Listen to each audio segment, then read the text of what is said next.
Welcome, everyone.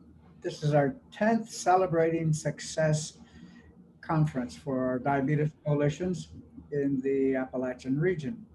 I'm Richard Crespo with Marshall University School of Medicine, and I and the team are delighted to have you folks with us. We're sorry that it can't be in Gatlinburg in person. I'm sure Gatlinburg is a much sadder place this week without us there, livening up the place. But at least we can meet virtually. So I'm glad that we can get together and continue our tradition of having these conferences. The conference is an opportunity for all of us to learn from each other. We have an opportunity to hear our successes, to learn from each other what works, and take from each other ideas that work. I like to say at these conferences that we have a special dispensation from God on the Ten Commandments, and we only have to obey nine commandments. Thou shalt not steal is put on hold during this conference. We want you to steal and take good ideas from each other on what works, and that way support each other in our work to help the people of Appalachia who are suffering from chronic diseases, especially diabetes. The workshop will be in a similar format to what we've had when we do our in-person workshops, or conferences, I should say. We'll have workshops on specialty topics where you can learn in depth. And in this conference, we'll have workshops on virtual cooking and on oral health. And I'll say a little bit more about those in just a moment.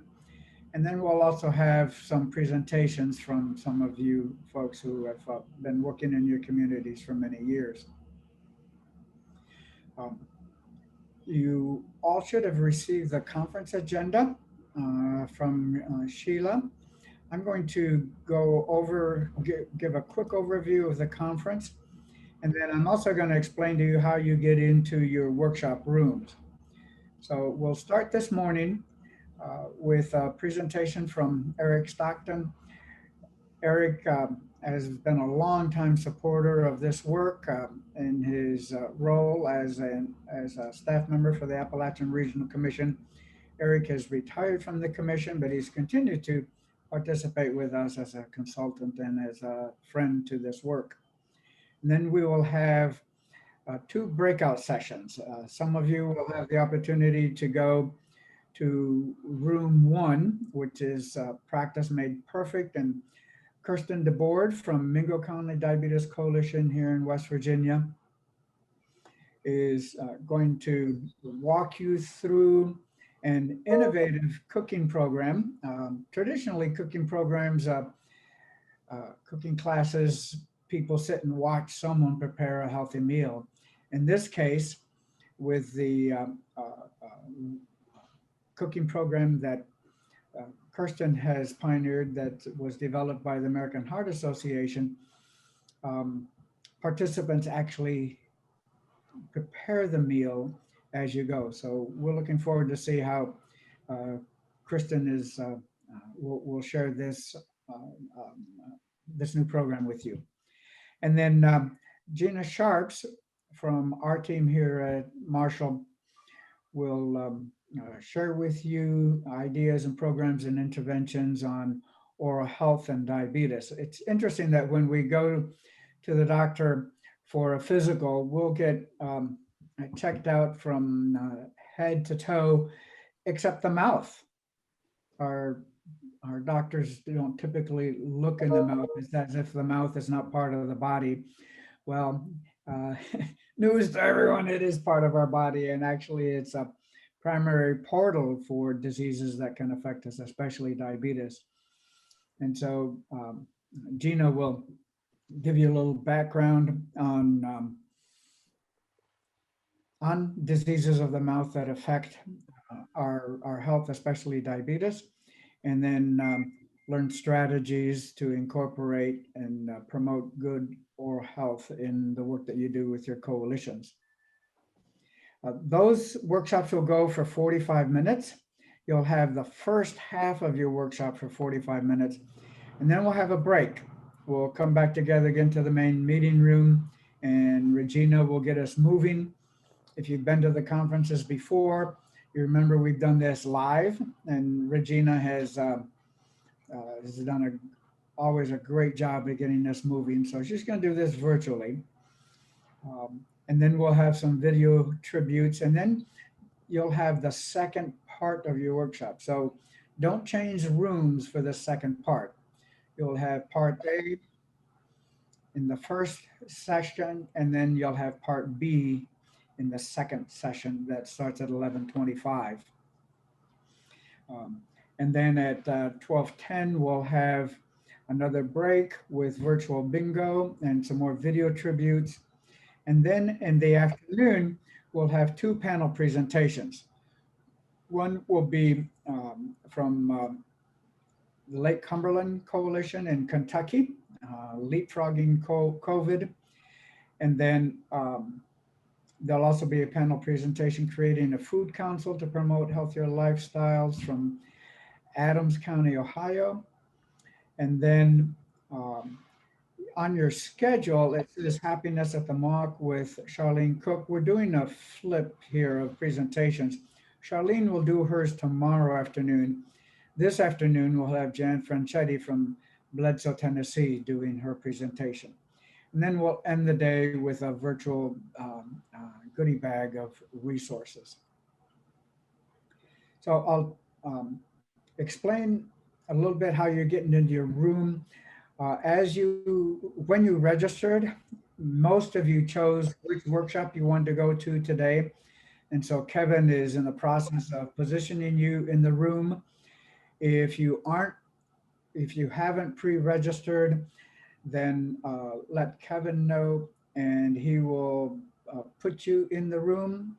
It's going to take a little bit of time here as he manually will place you in the workshop room.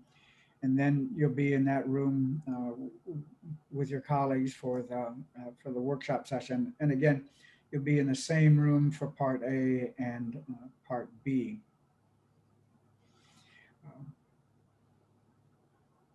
And if you have any questions, there's a chat function on here. So post your questions on the chat function, and our team will be monitoring those and responding to you if you need any help or if you have any questions and need any further explanations.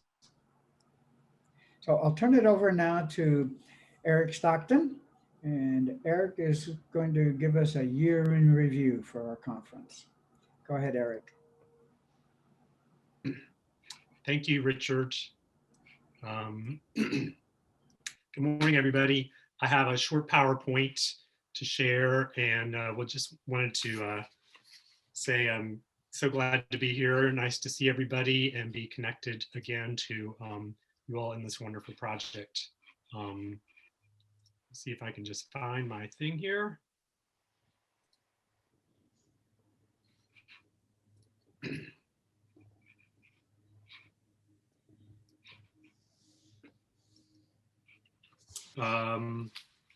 Okay, well, thanks. As Richard said, I'm Eric Stockton, and for many years I was the health program manager at the Appalachian Regional Commission and worked with the Appalachian Diabetes Control and Translation Project there as one of the funders of the program. I retired from ARC in 2019. I've gone back to work with them as a contractor along with some other partners, and that's given me a nice chance to continue to have a little contact with the group at Marshall and this wonderful program. I kind of wanted to spend a little time just reviewing a little history of this program and my experience with it, and maybe give a few thoughts on how the current year is maybe going to challenge us and the coalitions to great things to come in the future. So, so just a little history. Not everybody knows this if some of you are more newcomers to the program, but the Appalachian Diabetes Control and Translation Project really got its start back in the late 90s when there started to be a greater availability of data about diabetes, about type 2 diabetes. And it was beginning to become clear that the burden of diabetes in Appalachia, and especially our economically distressed counties, was greater than in other parts of the country. And so through various paths and networks, ARC and the Centers for Disease Control, Diabetes Division, and Dr. Crespo at Marshall began talking about how resources could be targeted to those rural communities in Appalachia. And through a process of good fortune and smart thinking, that group settled on a scheme that wanted to focus on community-based coalitions that can address local needs through local action. And ARC really had some good experience working on capacity building in rural communities, but hadn't really targeted that to health issues.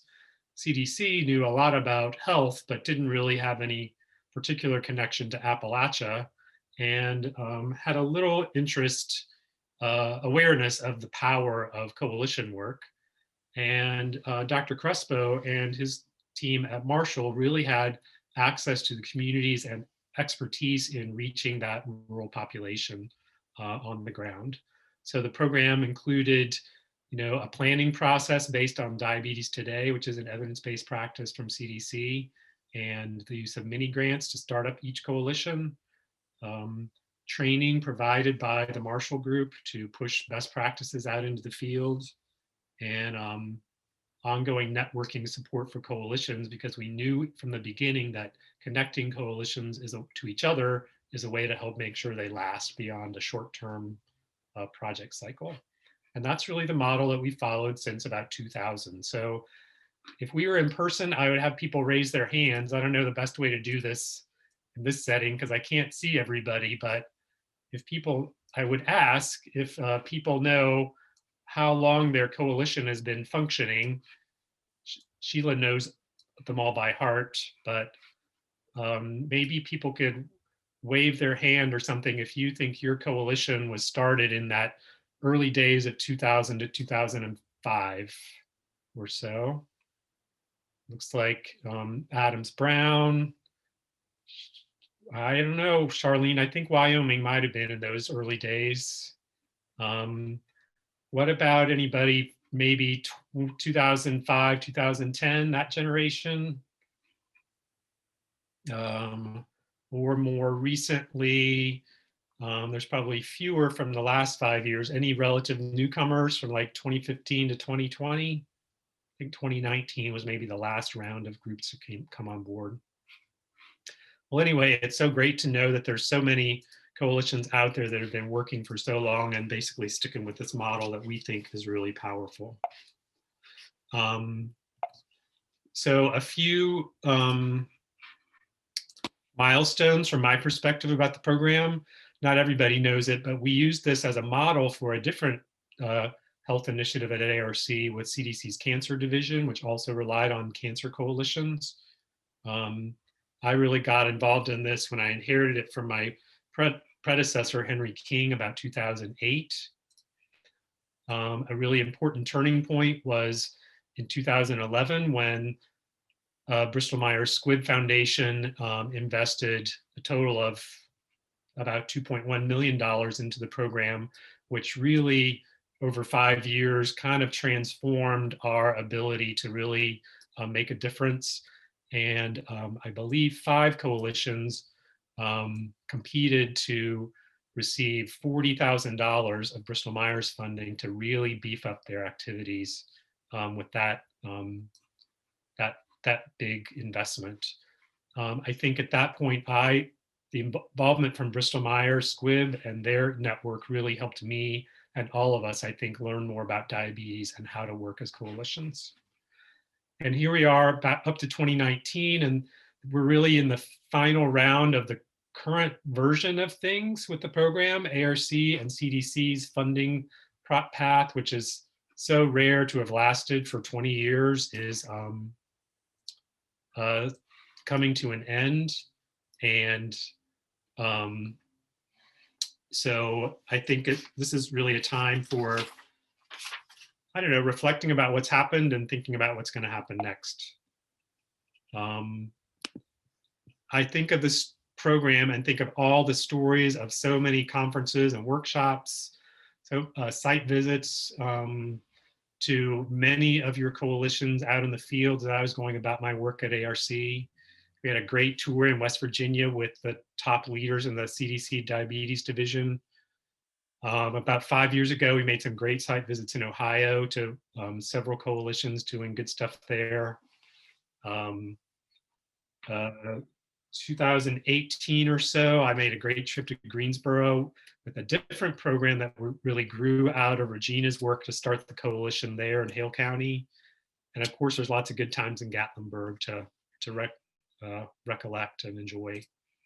If we think of results, over the years, more than 90 counties in 10 ARC states have had a coalition.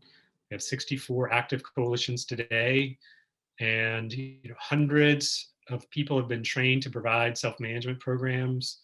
Hundreds of thousands of people have taken part in physical activity, healthy eating programs. And then this year really has been a test of a lot of coalitions, and many of you have really been able to mobilize and build on your groups during the pandemic. So we're very proud of that. So I feel like we're really at a moment of change in the world, and I think a moment of change for some of you in your counties and within your coalitions. So, I think to me, it seems like the pandemic has really shed a lot of light on equity issues.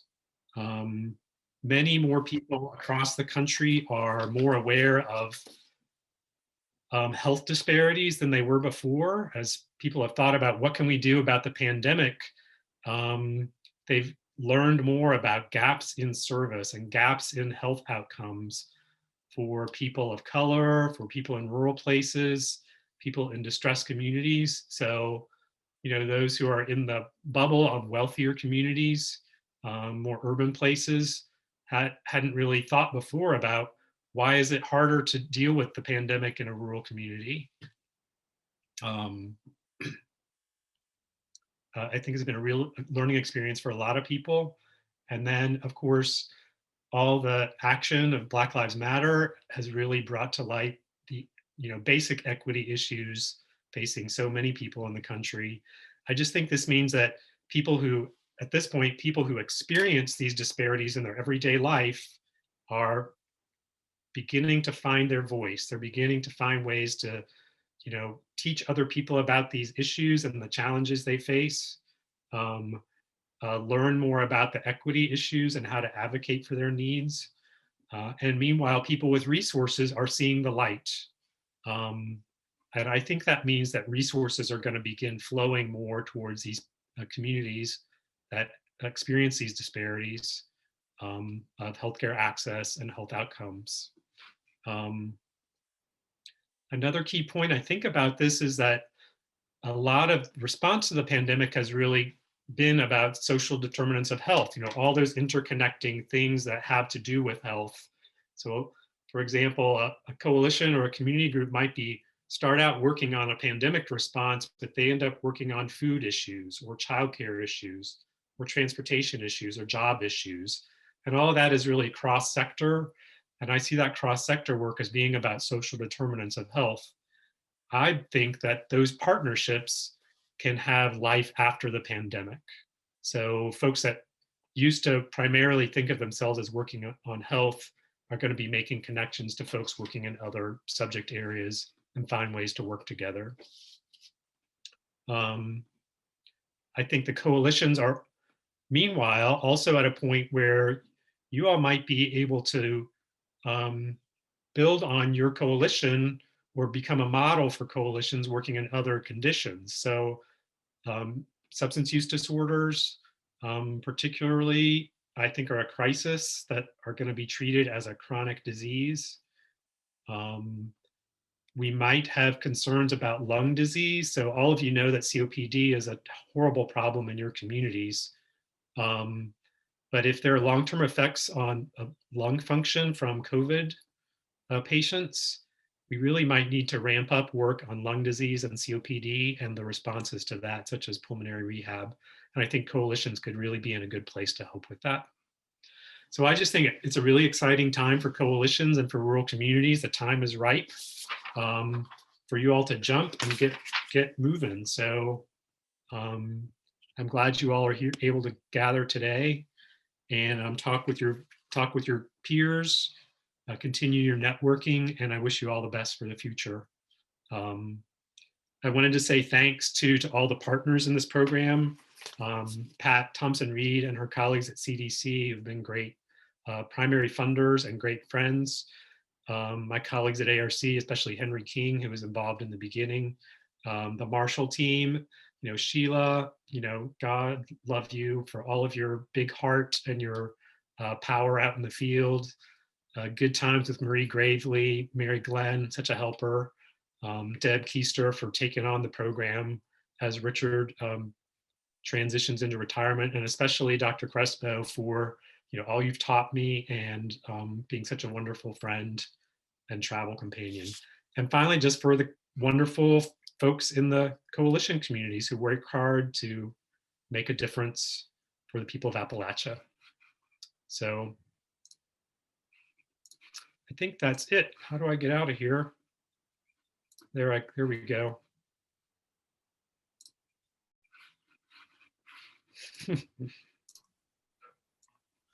On these Zoom calls, I reflect my age because I wind up talking to myself a lot and forget to unmute. So I did manage to unmute the my microphone now. So thank you, Eric. It's great to have that overview, and it's a wonderful history that we have, and the credit to that goes to you folks out there in the counties. These are something that I say over and over and over again when I talk about this project to others. These are not Marshall's coalitions. These are Marshall's coalitions. We would lasted 3 years at best and be gone. The continuity of this is because of you folks and your commitment to your home place, your commitment to the people, your neighbors, your relatives, and your commitment to their well-being. We're going to move now into our workshop sessions. So we have rooms 1 and 2. And those of you with Kirsten DeBoard from Mingo County on how to cook up a recipe for successful virtual programming will be in room 1 with Kirsten. You will have 45 minutes for the first half of the presentation, and then we'll have a break. Others of you will go with Gina Sharps on Smiles for Life and or Health and Diabetes, and you'll be in room 2. And if you are not in a room, then text the chat or send a chat, and Kevin Simpson on our team will make sure to get you into the room. So Kevin, I will turn it over now to Kirsten and to Gina, and we can be separated into our rooms. Hello again. It doesn't matter how many Zoom calls I'm on, when they Zoom you through to the breakout room, I'm just like, that is so cool every time. Beam me up, Scotty. I don't know, it just makes me laugh and gives me joy. I know it really shouldn't amuse me like that, but I'm like, neat. So cool.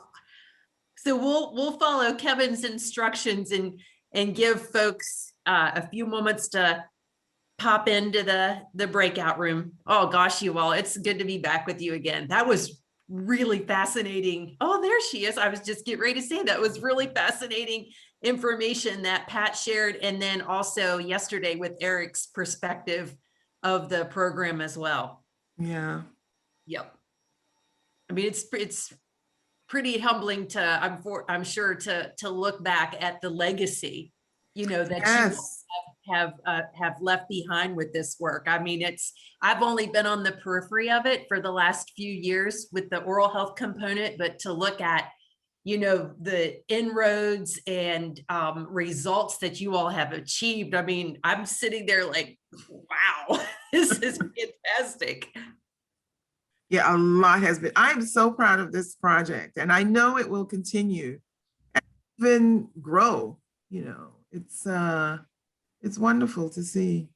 It came through loud and clear, Pat, on your remarks. Yeah. Loud and clear. Yeah. Okay. So while you all are popping into the room, I'm going to get into the driver's seat here and queue up my PowerPoint. So give me a moment.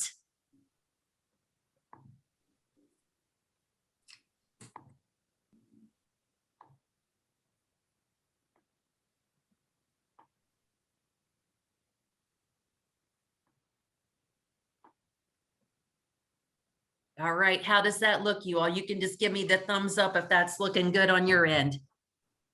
All right, thumbs up from France. I knew she'd get that. How do you think we're doing on the time? Do you think we've given folks enough time, Sheila, Regina? I think so. Okay. I do. I think so. Regina, it's the small things in life that bring us joy. Amen to that. Yes, it is. Well, I'll go ahead and get started since I have the official approval from the folks in charge with Sheila and Regina. And I was remiss and did not express my gratitude for this invitation to you all yesterday. I don't think appropriately. So thank you both for including oral health on the agenda. It's a pleasure to be with the group again. My name is Gina Sharps. I'm a dental hygienist by trade. I really never even told folks yesterday, kind of like my background. I've been in dentistry for over 20 years in private practice, and then kind of made the transition from private practice to public health. It came at a great time in my career, went back to school and received my MPH, my Master's of Public Health. And, you know, instead of it treating a patient one-on-one in the chair, now, just like you all, the community is my patient. So it's fantastic to incorporate oral health into your virtual conference this year. So I kind of wear a couple different hats. I'm at Marshall University in Dr. Keister and formerly Dr. Crespo's shop. And then I'm also the coordinator with our West Virginia Oral Health Coalition. And I found out, just this morning, I was at doing some messaging with Sheila. There was a hygienist that was, I think she was in our session yesterday. I think she might be in here today. I'm not sure. I can't see everybody's names on the participant list. So if you are a hygienist, definitely identify yourself as such, because I would invite any hygienist to join in at any time. And like I shared yesterday, we want this to be participatory. So you can feel free to raise your hand or stop me at any time. So with that, we'll continue on to hang on a second. I tried my arrows yesterday and they didn't work. Sorry about that. Let me get to the sides here. Oh, well, that's okay. So this is not my first time with you all. I share some of these pictures just to show that I've kind of been involved in the diabetes conversation for a couple of years. I've done some work, I guess, I don't know, Sheila, what, 4 years now or 5 years or long? It's probably been, oh my goodness, I would say within the last probably 6-7 years or better. Okay, time flies. Here I'm thinking 2 and Sheila's saying 7. Anywho, I've done, you all share a lot of resources with us, before you ever even joined us in Gatlinburg. So yes.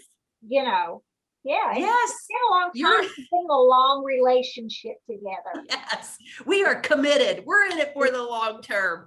Absolutely. So, yeah. So these are just some pictures of some trainings that we've done with community health workers in Ohio, Kentucky, West Virginia. And I will just, take the opportunity to say we are in it for the long haul. So whatever you need, Richard, Dr. Crespo kind of deemed us the tooth fairies, the resident tooth fairies. So whatever you need from the tooth fairies, that loving, endearing term, we are happy to provide. We will be, we have been around maybe for past 7 years. We'll be around for many years to come, as long as Sheila and Regina put up with me. So today, kind of like a session overview, what we're going to look at today is the evidence-based associations between oral health and diabetes. And Pat, I don't know when you were going through those lists of all the associations, I was in the chat going, and oral health.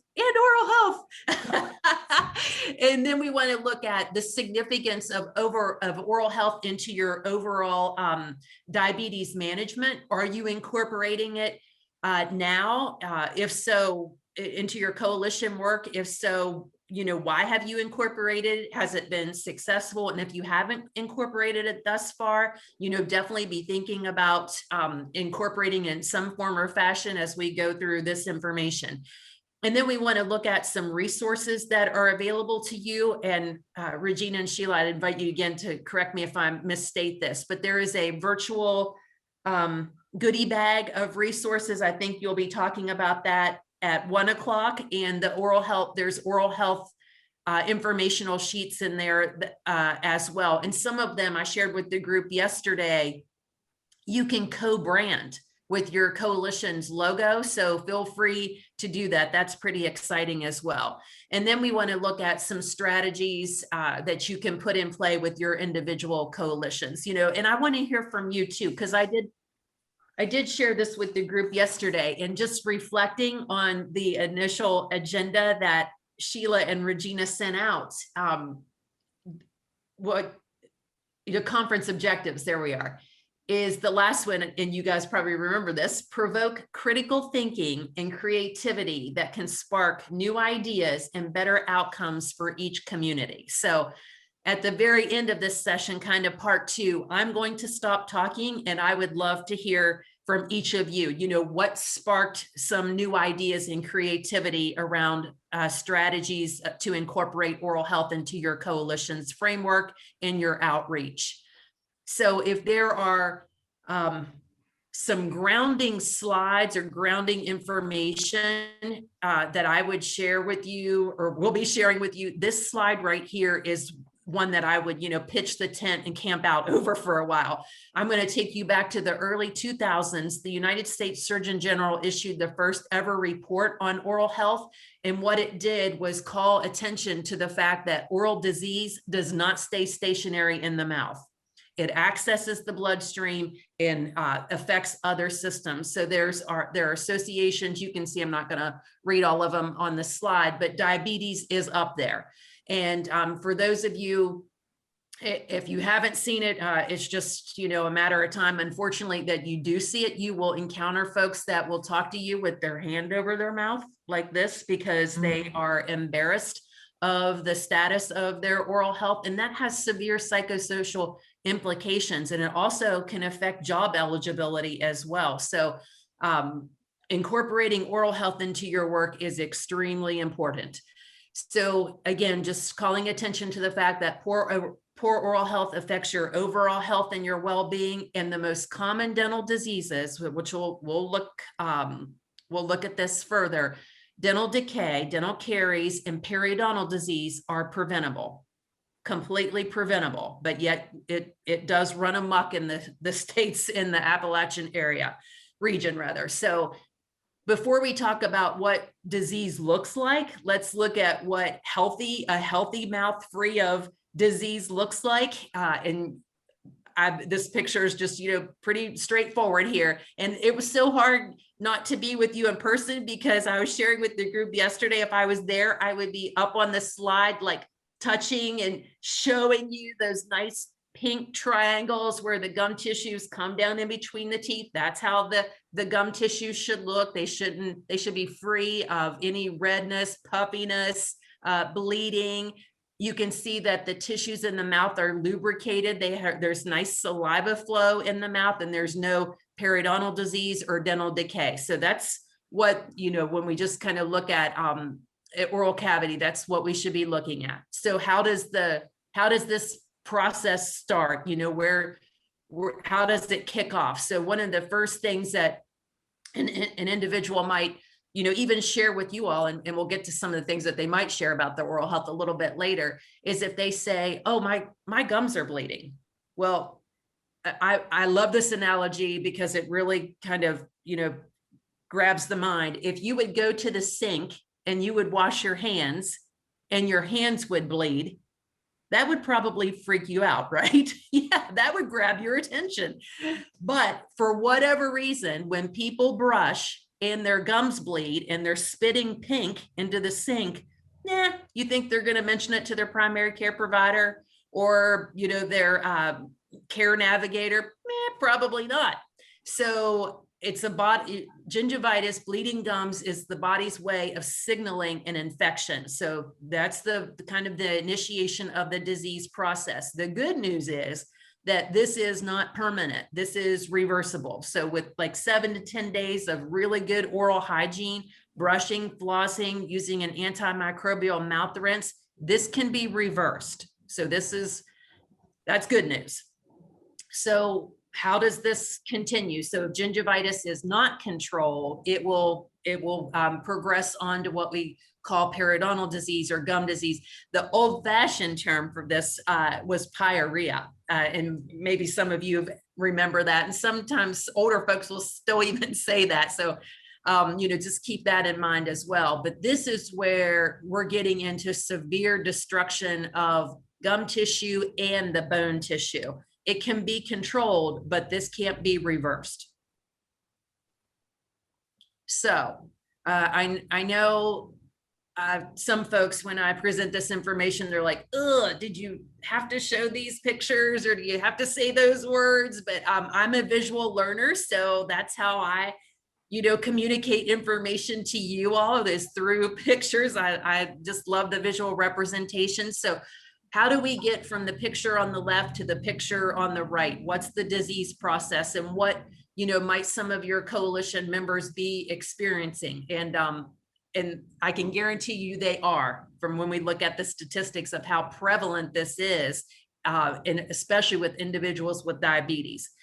So you might see bleeding gingiva, you might see erythematous, just the scientific nomenclature for red gums, puffy gums, edematous, tender gingiva, receding soft tissues. You all can see, yes, the picture on the right-hand side. Can you see the differential between how high the gum tissues are on the left on the teeth and then on the right-hand side on that picture? Yeah, that's how destructive the bacteria is that cause this process. And that's why I say that doesn't just stay in the mouth.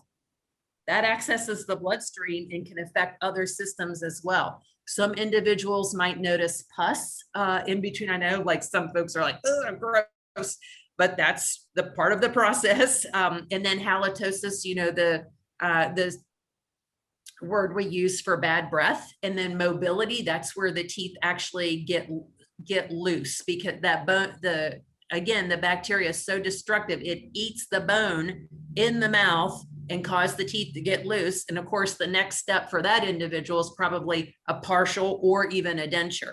So changes in the way the teeth fit. And then it can also, periodontal disease can also affect how dentures or partials fit, bridges fit as well. So I'm sharing this next picture to show you when we take diagnostic films in the dental office, and sometimes folks will say, I don't want any x-rays. Well, until I develop x-ray vision, I have to take films so I can see what's going on with the hard tissues in the mouth. The white line is where the bone level should be in the mouth. And you can see the yellow line on the lower right-hand side. That's where the bone level is in that individual's mouth. All of this is destruction from bacteria, from periodontal disease in the mouth.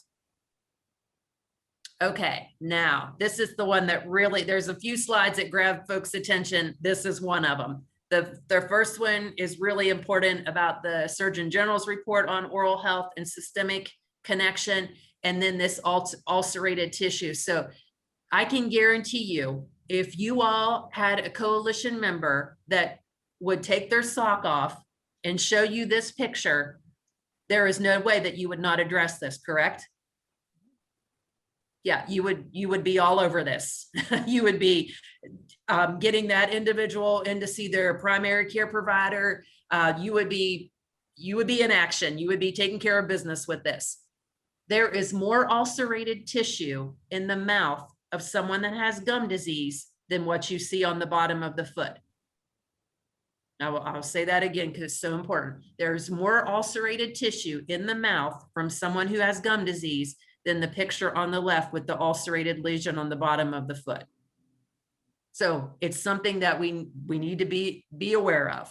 So these statistics are a little bit, maybe Pat has maybe some more recent information. I felt kind of bad even putting something up there this old, but I think from what I can tell from the literature, things haven't changed too much in terms of statistics. So we know about 50% of adults ages 30 and older have some form of periodontal disease. So that's going to tell you at least, using generalities, at least 1/3. Good grief, 1/3. How about 50% of people in your coalitions are going to have some form of periodontal disease? Sorry, there's where I get the 1/3. 1/3 of people with diabetes have severe periodontal disease. Okay, so keep that in mind and then think back to this. Okay, so we know it's out there. We know it can be a big problem. In addition to that, if they are looking in the mouth, then it's important for them to know that they can refer these patients.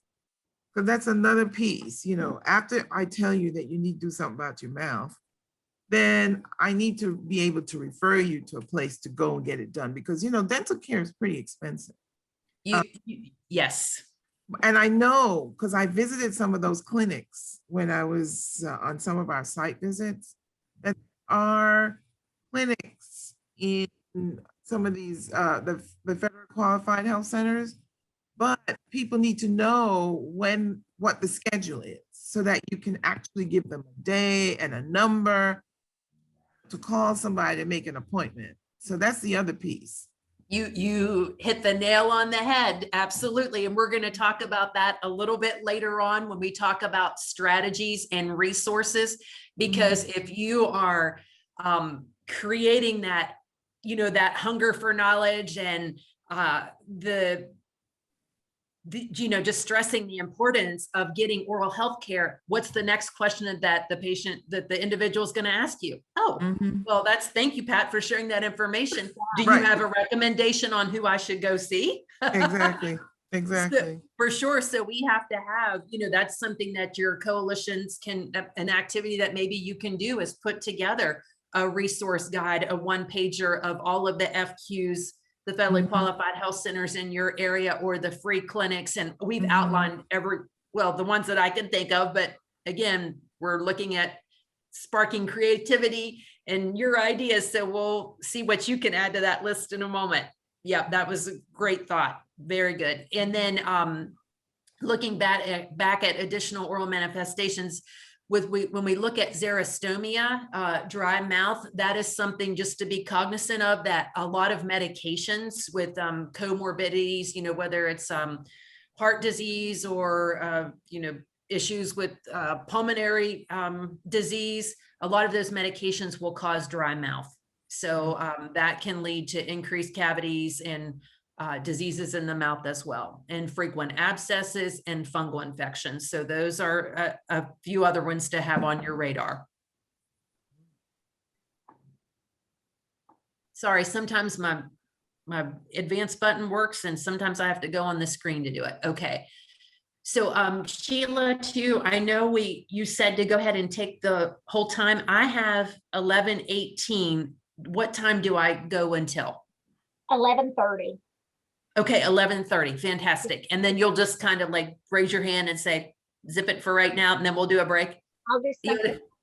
got it. Okay, so here we're looking at some pictures of dental decay, and just as I shared with you, the scientific name caries and dental decay, cavities, all semantics, so you can use those words interchangeably. The picture on the upper left-hand side is actually one of my patients, and when he presented it was actually a free clinic. Presented in the free clinic, he could not understand for the life of him what was causing decay. He couldn't understand. He said, I brush my teeth and I don't know what's causing this. And of course, looking at the whole patient, I look down and what does he have sitting beside him? I heard this term a while back and it just almost made me cry. West Virginia water, otherwise known as Mountain Dew. So he had a big, whatever those ounces are, I don't know, a whole bunch of Mountain Dew with him. And he was a delivery driver for a florist. And so he felt he needed that caffeine to, stay awake. And so he drank it all the time. And I'll talk to you about how the decay process happens here in a moment, but that's what happened. That was the result of drinking something that was laden with sugar, highly acidic onto the teeth. The picture on the lower left-hand side, you can see the dark areas in between the teeth, and teeth have 5 sides. The outside you see when you smile, the inside when you put your teeth together, you can feel on the inside with your tongue. That's side 1, 2. Chewing surfaces are side 3. Side 4 and 5 are in between your teeth. Your toothbrush gets the outside, the inside, the chewing surfaces, but it never cleans in between your teeth. That's why you have to use dental floss, because that's what cleans in between your teeth. This person, you can see the gum tissues don't look too bad. They're not red or bleeding or puffy. Decay in between the teeth. Clearly that person did not floss their teeth. So, and for some people, that's what it results in. And, and Pat made the point earlier, I think that was you, Pat, that said that dental care can be expensive. And when you can visually see decay, as you are looking at on these 4 pictures, at least 40% of the tooth structure has been destroyed. That's when you start getting into large restorations, crown and bridge, implants, and then it's cha-ching, cha-ching, cha-ching, cha-ching. It's thousands and thousands of dollars for, to restore function and form and function into that mouth. It can be quite expensive. So the picture on the upper right-hand side, I just want to share this with you as well. And this is why, even if you're, the individuals in your coalition are not having any dental problems or, minimal issues, going routinely to get checked, check up and get your teeth cleaned. The picture where you see the letter A, you see that dark area on the chewing surface of the tooth. Everybody see that? Yep. So that doesn't look too bad, does it?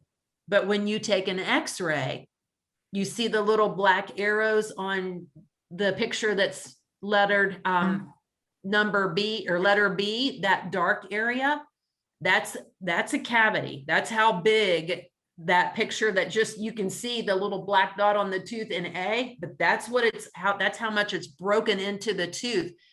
And then when your dentist, he or she, starts to prep that tooth, when they start to take out the decay, you can see what you're left with. And the end result is you go in with this little area, you think it's a little area, and by the time it's fixed, that's how much of your tooth has to be reduced to have a filling put in, because that's how deep the decay is. So I say all that to say, even something, that appears, inconspicuous or, not really threatening, can end up to be pretty, well, I don't want to say dangerous, but it can, it could lead to an abscess, which can be dangerous, but it can be very, very costly. And then the picture on the lower right-hand side, do you see the tooth in the center that's kind of gray? This is when patients come in and they will say, oh, I was just chewing a cracker or something soft and I bit down on it and my tooth shattered off. Yeah, because that decay had been brewing for a long time and it just, the tooth in the inside was just mush and it just broke apart. So those routine dental visits are very, very important. So when we look at untreated decay, there can be extreme pain associated with this. Remember too, when you look at the picture on the right of this screen, a spread of infection. Dental decay is a bacterial infection, an active bacterial infection. If an individual has decay on one tooth, can it spread to the other tooth? Yep, you bet your sweet bippy it can, because it's a bacteria and it's spread through saliva. So bacteria can go from one tooth to the other tooth. That's why a lot of times children that have a lot of decay in primary teeth, if it's not fixed, guess what happens when their permanent teeth come in? The permanent teeth, it won't be too long until you start seeing cavities on the permanent teeth. So spread of infection, they'll have difficulty chewing their food. And I wouldn't say just young children, because I've seen this in adults as well, that they lose weight, they'll lose weight just because they're not getting adequate caloric intake. And this picture, this gentleman ended up in a free clinic. There's not very many of them in the state, but he was on a list for a long time because this work is thousands and thousands and thousands of dollars to restore his mouth, the optimal form and function, and he couldn't afford it. So patients can really get themselves in quite a predicament when they let decay go like this and it's not fixed early on. So missed school day, well, I'll just throw this out here at you, with children with dental decay, the statistic is an average of 51 million hours every year to dental related illness with children. Adults, it's 163 million hours of missed work days because of infection in the mouth. And I shared with you at the very beginning, the most common are periodontal disease and dental cavities. And do you remember what I shared with you right after that? 100% preventable. 100% preventable, but yet we see it a lot in Appalachia, a lot. Okay, I'm going to stop right there before we talk about like managing strategies for management. Does anybody have any questions? How are we doing? I should probably do a time check too. Sometimes I get wrapped up in just like, we have 45 minutes. So we have to, oh my gosh, we almost have to break at 11:10. Mary Glenn, Richard, if you're going to hang on, would you give me like the smiley face or something like that when I need to like, or will Kevin move us back? I wonder. Oh, I don't know. Anyway, we'll figure it out. That's right. We'll alert you, Gina. It's going great. Thank you. Thank you. Okay, so we're almost at a halfway point, but we'll go ahead and jump into this, and then I'll share this with you too. While we're on our break at 11:10, if there's any questions, if you want me to research them over the break, just type them in the chat, and I will take a look at them and get back with you when we reconvene at 11:25. And then if you come up with questions later too, you'll have my email on this presentation. I think she's recording it too, but we can turn it into a PDF and share it with you as well. So we're going to look at the decay process, steps for preventing disease, and then ideas. And I put patient engagement just because I'm wired to do that, but coalition engagement, let's say that. Okay. I think that's the last one there. So one of the questions I always get was, always get is, or how does this process start? Like, how do cavities start? Where does this come from? Where do decays come from? You know, it's not from the tooth fairy, it's not us. So the bacteria that cause decay is not present in the mouth of the newborn. It comes from the primary caregiver. So the mom infects the child with the bacteria that cause dental decay. And that can happen through a variety, as you can see here on the screen, a variety of transmission. But the window of infectivity is the first 2 years of life. Okay, so you all have had breakfast this morning. I do this with every group. It's so fun. You've all had breakfast this morning. If you take your tongue and run your tongue over your teeth really slow, you all feel that. You probably feel some like patches of fuzzy stuff on your teeth. Those are little bacterial colonies. So the fuzzy stuff, you feel like if your teeth are growing fur or wearing socks, those are the bacteria. And then what happens is we feed them. We feed them with carbohydrates and the food that we eat, the things that we drink. And then guess what happens? The bacteria eat the carbohydrates, the things with sugars, and then they spit out an acid on the teeth. So every time you eat something with sugar, carbs, it forms an acid. That acid attacks the teeth for 20 to 40 minutes every time. That's what, and then taking you back to my patient I showed you that had all that decay in the front of his mouth. You remember him? And he was like, I don't know what's going on, Gina. I don't know why I'm getting all these cavities. Well, guess what? It didn't take me very long to figure out why, because what did he have sitting beside him? A bottle of, and I hate this saying, West Virginia water, AKA Mountain Dew.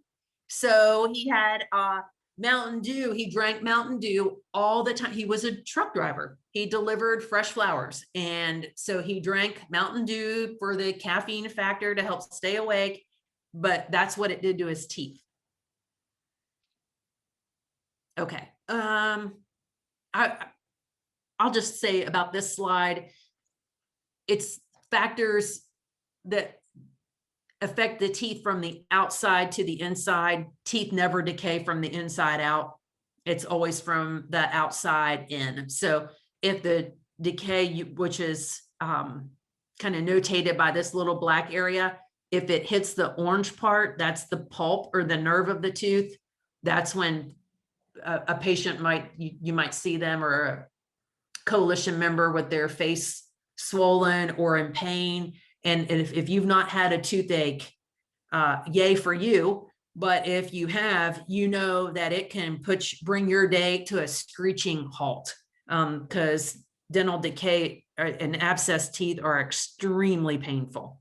Going back to that, it's really not surprising when you look at that statistic of 153 million hours related to work, and then how prominent and prevalent periodontal disease is and dental decay is with our adult population.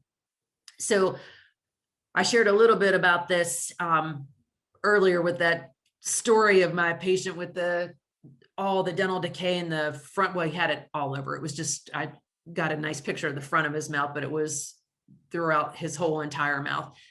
He was drinking that Mountain Dew, sipping on it all day long. So his teeth were just constantly being attacked by the acid that is produced from the bacteria, and then just eventually broke down. So it's okay. Like you're not going to eat a piece of chocolate cake tonight and wake up with your teeth looking like his did in the morning. It's what you do daily and repetitive that causes that. But if you're drinking, if you have, one of those big gulps, or, oh my gosh, that sweet iced tea from Chick-fil-A, that stuff is so delicious. But I'm not going to tell you not to drink it. But if you do drink it at concentrated times, at designated times. Drink it at lunchtime, or drink it at dinner time. Don't be sipping on it all day long. That's when you get into a real issue. Okay. you all know more about, I'm sure, healthy recipes and eating and nutritious meals. You could probably teach me a thing or two when it comes to that. But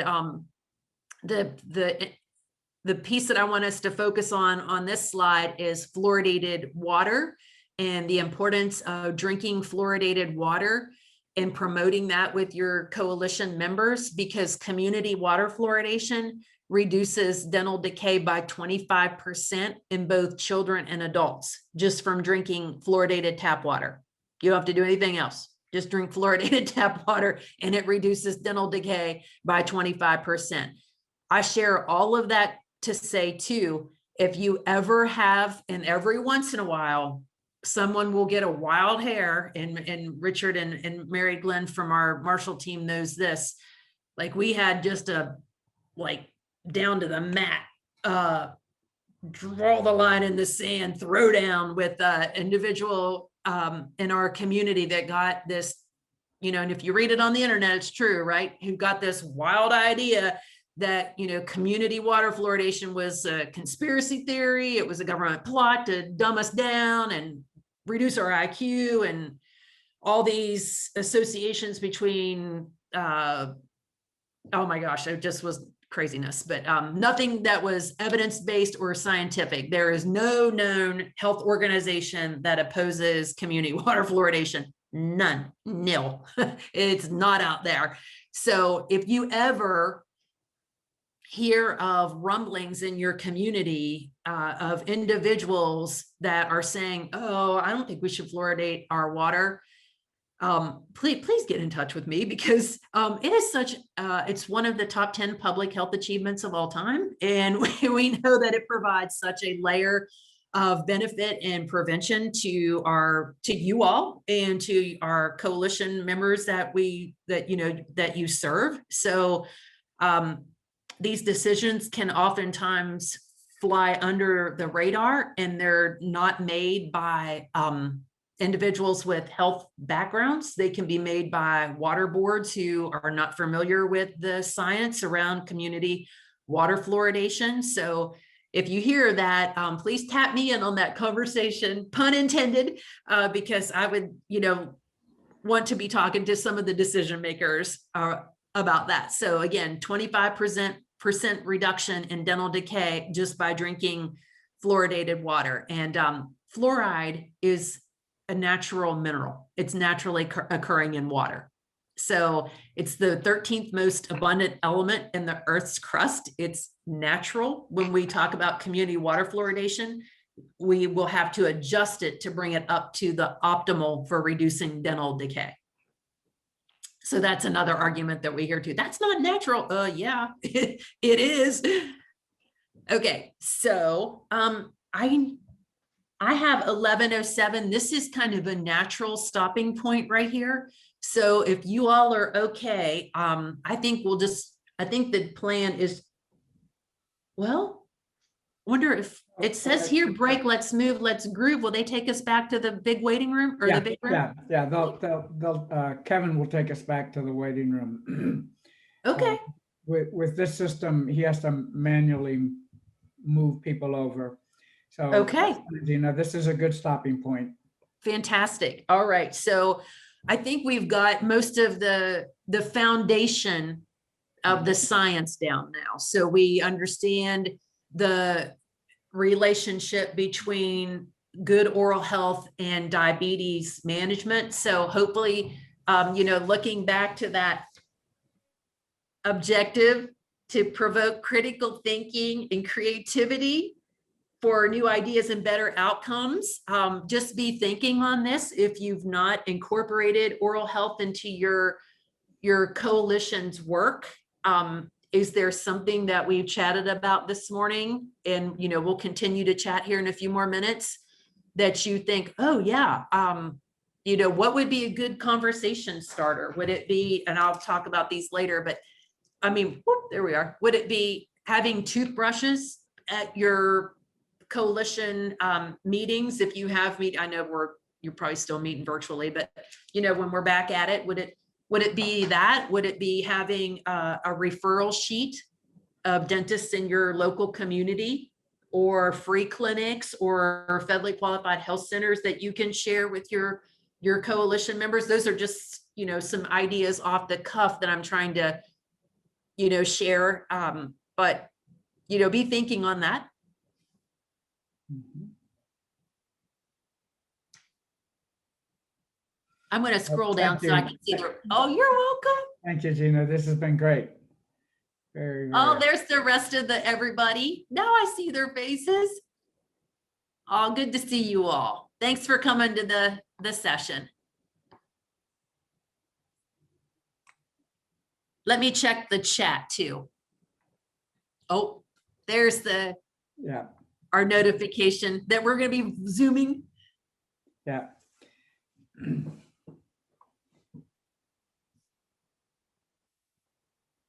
I think we can click on the leave breakout room link on.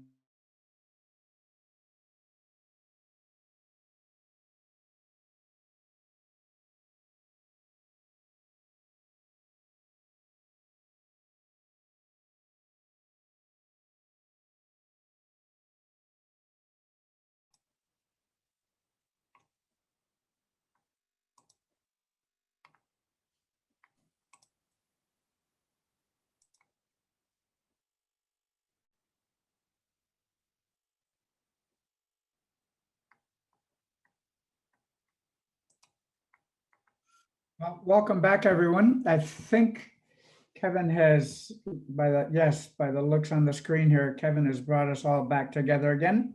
We got about 18 seconds before everybody makes it. Okay. We'll do the countdown here.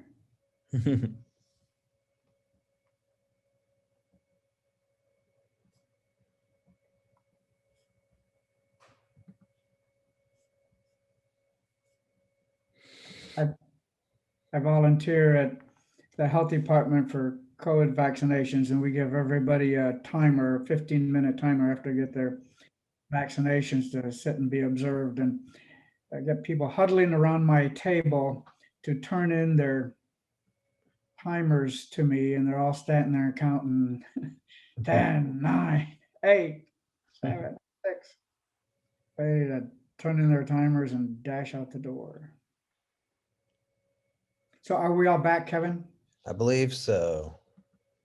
Okay. So now if we were in Gatlinburg with trees turning green and grass green and sunshine outside, we would be in the large conference room, and Regina would stand up and lead us into physical activity.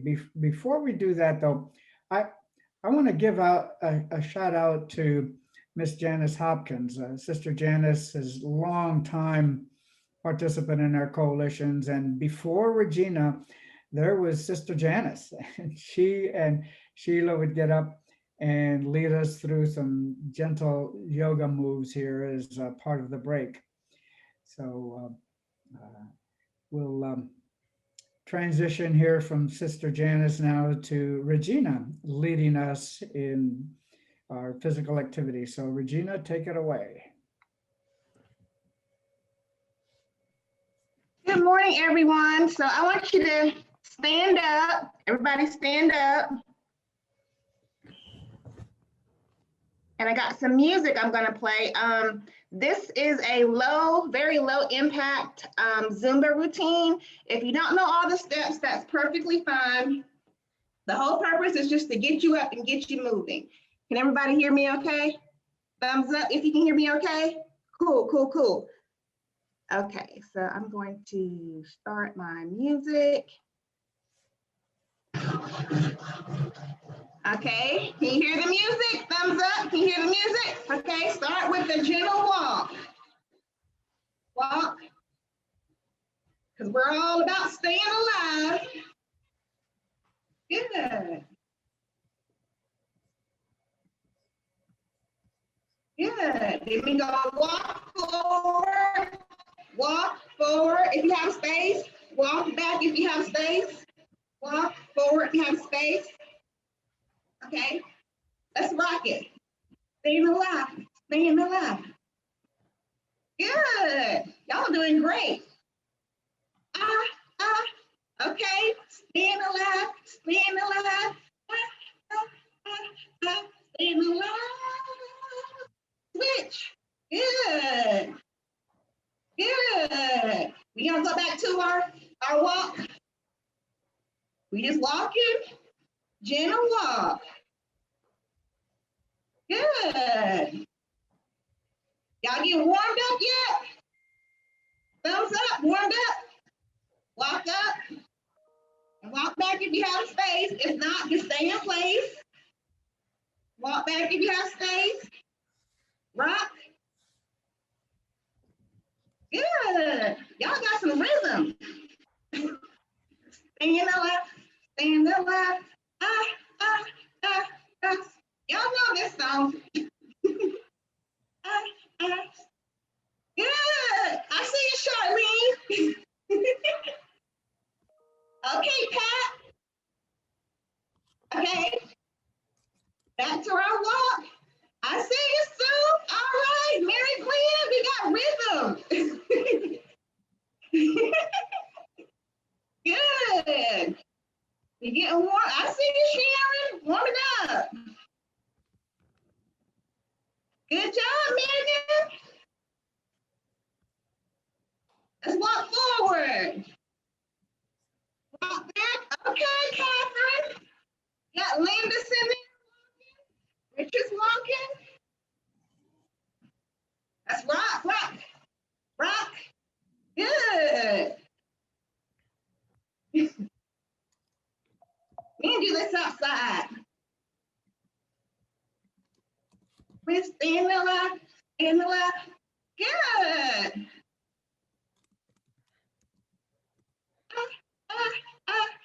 Staying alive, staying alive.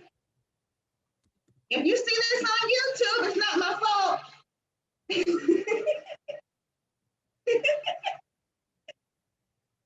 Good. Everybody warmed up? Good.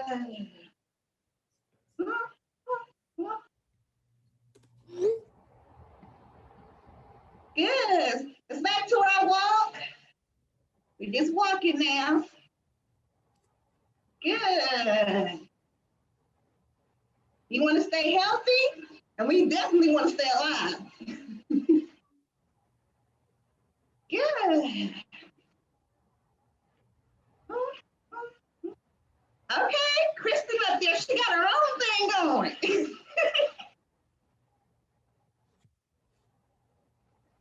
Good. And our song is coming to the end. Just keep moving. Just keep moving.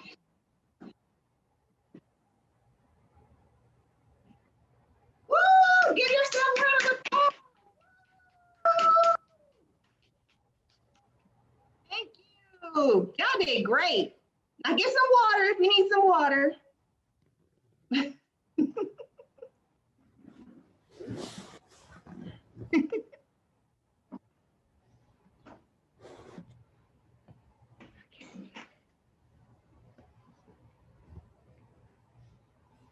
All right, thank you.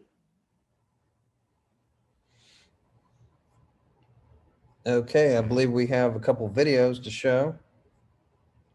Give me just a second.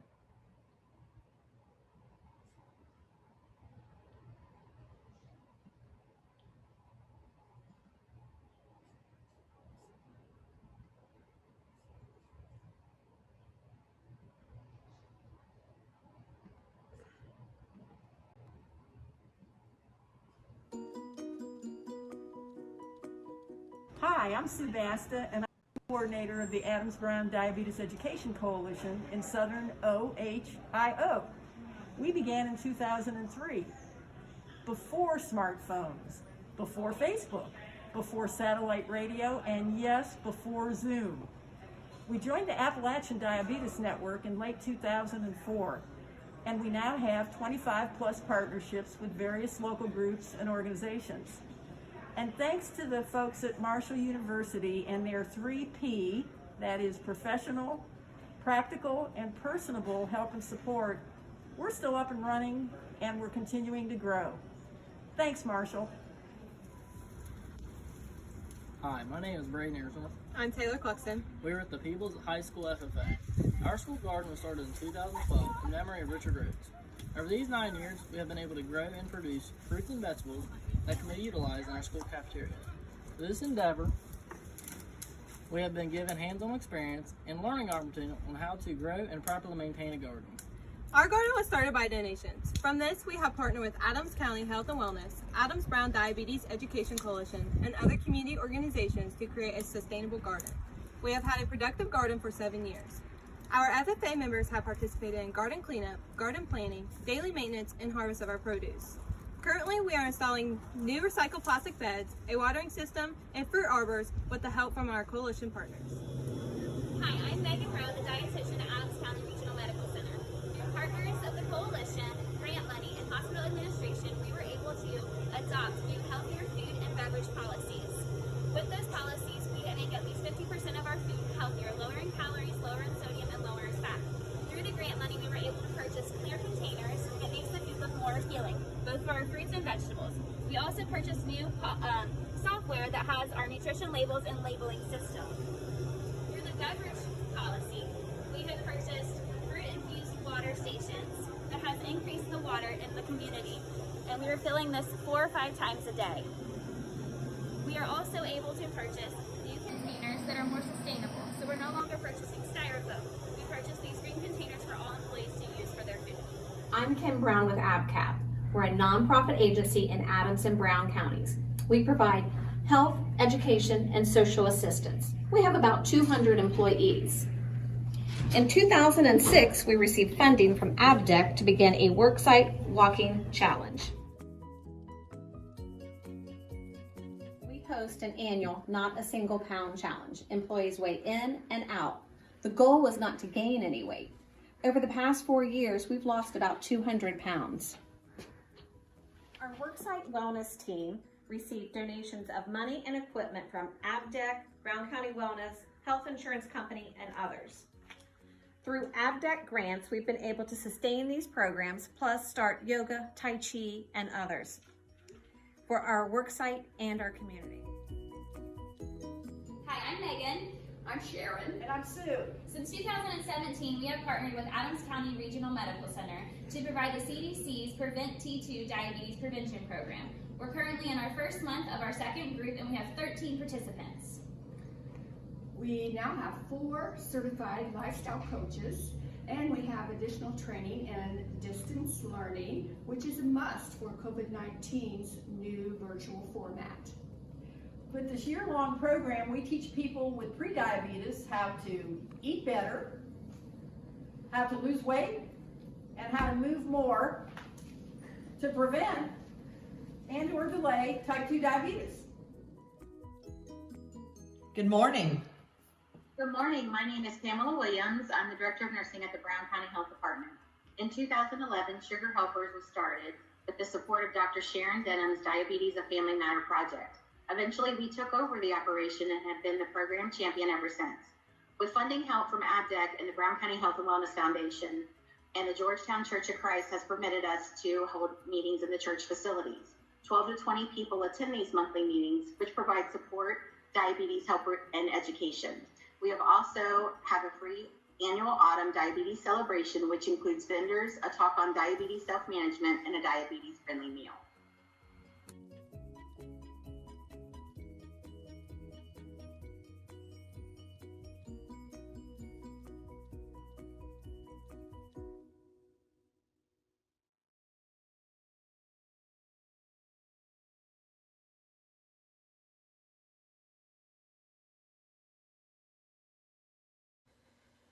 Hi, I'm Megan Brown, UT Extension Agent in Meigs County, Tennessee, and I'm here representing the Meigs County, Tennessee Health Council known as Meigs Matters. We just want to say a big thank you to the Appalachian Diabetes Control and Translation Project, because without this project, I don't know where our council would be. It totally has brought our council together, especially when we could focus on big projects for our county, all the way down to the small things. This project allowed us to build 2 walking tracks at our schools on our elementary schools on either ends of the county. That's open to the public, safe places for the public to walk. We have fitness equipment at our park located in the middle of town. We've done cooking classes, lots of cooking classes for healthier eating. We've done lots of walking programs. We've got Meigs County out and moving. A diabetes prevention program was done here in the county, and chronic disease. Just so many things that we all owe to this project. Again, I don't know where our health council will be had this not come along. It made us stronger. It gave us projects to focus on. We had the Healthy Horizons for our 4th graders.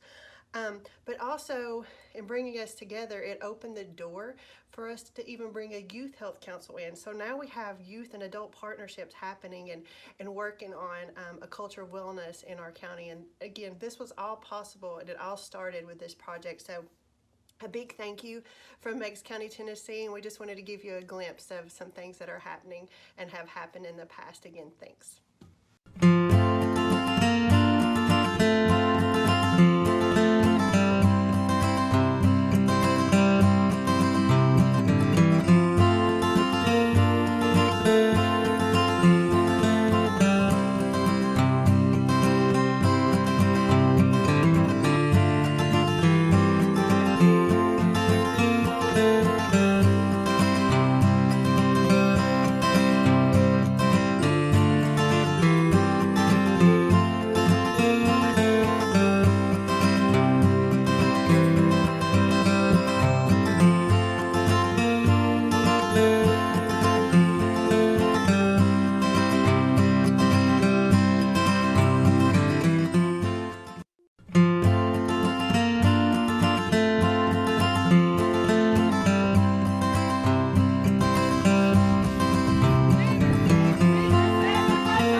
Okay. Those were great.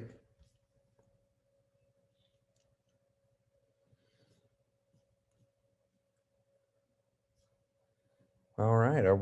Richard, you're going to need to unmute.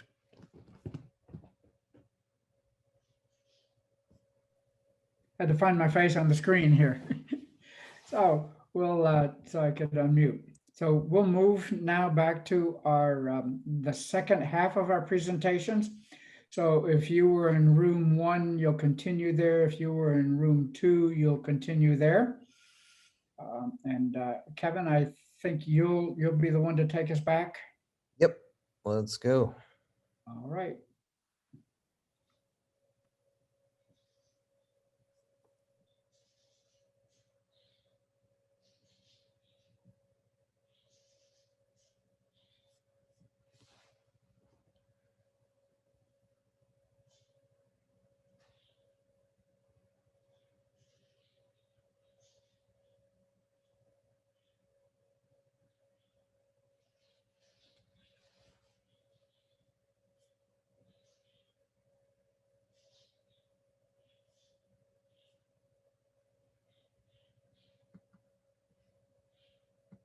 Meeting this year?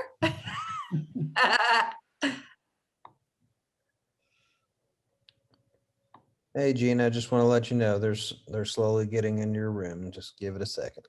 Thank you. And do I have to hit share screen again, Kev? Yeah, you do it for your presentation. Yes. Oh, okay. I didn't stop it, but. Okay. I'd give it like just 2 minutes here.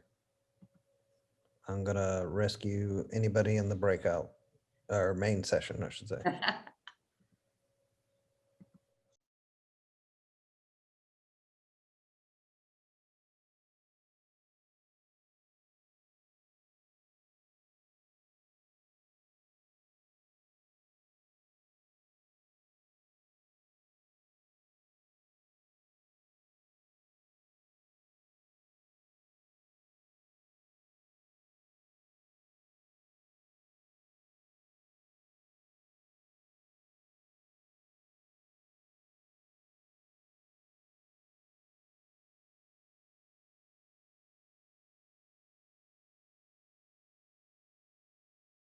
it, that it's, you know, part of the holistic approach to daily living. So if we try to keep it like something separate, it's not going to work. So we need to, you know, make sure we frame it and present it as to, it's part of just as integral to health as healthy eating and movement and brushing teeth. You know, it's all wrapped up in one. At least that's the way I look at it when I think of things like that. Okay, I have 11:30. I have 11:30 on the dot, so I'm going to get rolling if that's okay with you all. Let me see here. Yep, Kevin's giving me the thumbs up. I have to scroll down, Kevin, to see everyone. All right, here we go. So we left off with the messages that we're going to be sharing that you can share with your individual coalition members. And now we're going to come down to the pieces of, and be thinking, would it be advantageous for your coalition to get a hold of a couple boxes of toothbrushes? Do you need dental floss? Do you need oral health educational materials? What do you need to be successful? What do you feel that would be helpful in your work in incorporating oral health messages? Okay, whoops. I'll have to try this way. Okay, I think that's going to work just fine. All right, so I'm just going to do like a broad overview of this information. So we're going to talk a little bit about toothbrushing, oral infection control, I guess, is the best way to put this. You know, when you get up in the morning, you go to the bathroom, take a shower, you put your deodorant on, you brush your teeth, you kind of think like oral health care is part of grooming, but it's not. It's really infection control. So kind of think of it through that lens as infection control versus a grooming issue. And so these are some of the tricks and tips to keep the mouth healthy. So one of the first things, just very basic information, is using a soft bristled toothbrush. You don't use them personal. I would say no, and don't recommend them for your coalition members. Do not use medium bristles or hard bristles. It's extremely damaging on the gum tissue, and it will cause erosion of the teeth and abrasion of the gum tissues. Stay away from them. And patients would push back all the time with this one, say, but it makes my teeth feel cleaner. No. So soft bristled toothbrush, fluoridated toothpaste, using dental floss. So I was hoping to show you, I don't know, like this might be like TMI, but I'm going to show you anyway with toothbrushing. So I've got my toothbrush here. So cool that I can do this on Zoom and not in person. So I'm going to get really close to the camera and show you, like, maybe when you brush your teeth, put your toothbrush, if no one's ever taught you this before, at a 45-degree angle. It should go, the bristles should go up underneath your gum tissues. I don't know if you can see that. I'm going to try. But your gum tissues, if you saw that, I don't know. I was hoping it would work. It makes your gum tissues turn white. It blanches because of the bristles up underneath of them. That's the proper way to brush. So it's not like you're not scrubbing back and forth. You're doing 2 or 3 teeth at a time, little circles, and then bringing the bristles down away from the teeth. And on the bottom, it's, you bring the bristles up. So hopefully your hygienist has taught you how to brush the right way, There's cool videos, if you ever wanted to see those, I could send you some links. And then another little trick is using a tongue scraper. I'm not sure if you're familiar with these or not. I love them. Oh, here's my tongue scraper that I wanted to show you. And if you ever stick your tongue out, hopefully you're not sticking your tongue out at people, but if you stick your tongue out and your tongue is white, it's bacterial biofilm on your tongue as well. So what a tongue scraper does, as you just rake it over your tongue, and it cleans the bacteria off of your tongue. If you are a gagger, do not try this first thing in the morning, or you'll hear that. But if you are a gagger, because it triggers your gag reflex, kind of start in the middle of your tongue, and then you'll kind of desensitize yourself to it. And then you can, when you're doing your tongue scraper, you can take it all the way in the back. But I have some tongue scrapers. If you feel that you want them in your coalition, just send me a note and I can send you a box of them. And I have some toothbrushes too that I can share, but we can get to that a little bit later. And then on the lower right-hand side of your slide, it says making brushing easier. You might find that some of your coalition members with diabetes might also have some other confounders, health issues. So if they have problems with dexterity or arthritis, there are some tips and tricks that you can see here with the toothbrush. You can insert it into a bike handle, wrap it up with a washcloth, put it, a little bouncy ball, a rubber tennis ball on the end of it, and it makes it easier for them to grip. That really works for a lot of folks.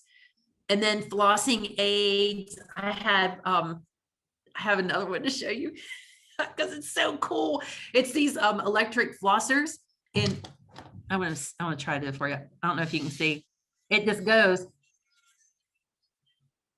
right in between your teeth, and you don't have to worry about like 18 inches of floss and strings not flying everywhere. You just hit the button, and then it just right in between your teeth. So again, for folks who might struggle with flossing, like I will share with my dad, he's the world's worst flosser ever. So I try to give him things like this in the little floss picks. And I'm like, Dad, just put them by your end table when you're watching TV, and just get the little, while you're, just make it part of your everyday routine. You don't have to go to the bathroom to do this. You can just do it in your living room. So they're laying around his house everywhere. They're gross, but it's okay. He's doing it. Woohoo! So that's what we're shooting for. So mouth rinse, benefits of using mouth rinse. We want to make sure it's something that's antimicrobial. You can find those over the counter. With the one thing that I will say with individuals with diabetes, a lot of times medications will cause dry mouth. So do not recommend, we want to stay away from mouth rinses that have alcohol. So we want it to be alcohol free. And we do want them to contain fluoride. So I'll switch gears and talk a little bit about kind of going down the home stretch with this, landing this plane. Xerostomia, dry mouth. Again, you will find a lot of individuals that are on multiple medications to manage diabetes. And if they have, confounders or comorbidities with heart disease, a lot of medications will dry up their saliva. They will have dry mouth. And this is if you've never had this or experienced it, it's a really uncomfortable condition to have. It's not fun at all. And this analogy is pretty awesome. It's imagine washing a car in the desert without water. And that's the same way an individual who has xerostomia or dry mouth, that's what it's like to swallow and clear the food. Because remember, where does the digestive process start? In the mouth. So if they're having trouble chewing food and getting food moist, they might not eat. Or again, back to like lack of teeth, they're going to eat the mashed potatoes. They're going to eat things that are high in sugars that are not healthy and not advantageous for individuals with diabetes. So clinical implications of xerostomia, it can cause what we call burning mouth or burning mouth syndrome and tongue. It's extremely uncomfortable. And then they can end up, the picture that you see in the middle is what we call angular colitis. This is also really painful. My grandmother suffered with this forever. And you maybe have seen individuals with this. The mouth is so dry, the corners of the mouth crack, and that is a bear to heal. It is really, really hard for that to heal up. But the really profound picture is the one on the lower right-hand side where you can see here, oral bacteria in individuals with xerostomia, it just skyrockets. It just multiplies like tenfold. So they don't have the buffering capacity of saliva to keep the teeth rinsed off from bacteria and food. And it just will lay along the gum line. And then you can see that's called root caries or root cavities. And those restorations are really hard to get to stay. So if we can avoid this, we want to avoid it.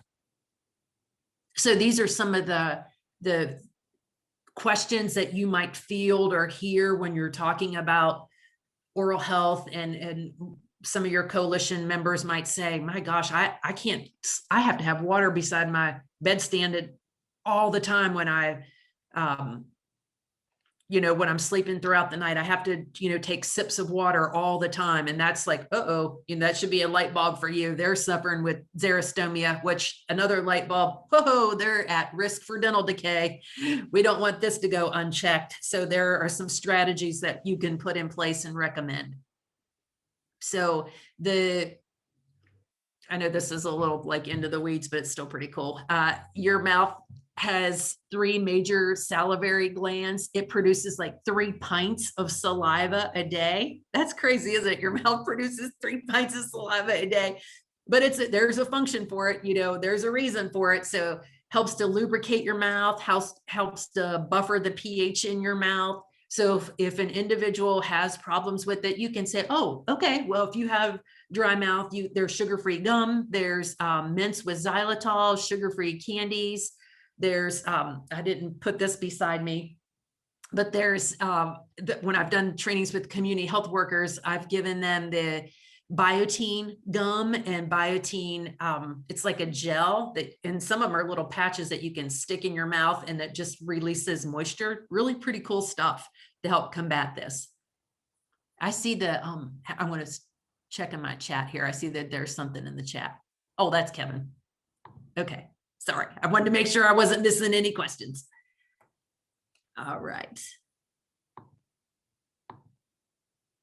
Oh, there's the picture of Biotene. I got ahead of myself. And then the other thing that's that you could recommend, or it's advantageous for individuals with dry mouth, is electric toothbrushes. Electric toothbrushes will stimulate salivary function.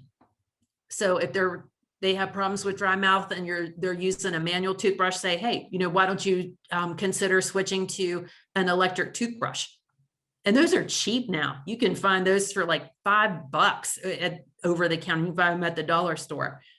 So another complication, what time do we have to end? Hang tight here.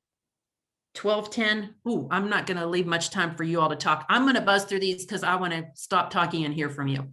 So diabetes can alter, kind of the takeaway the healing process. So if they have disease in the mouth, that can alter the healing process.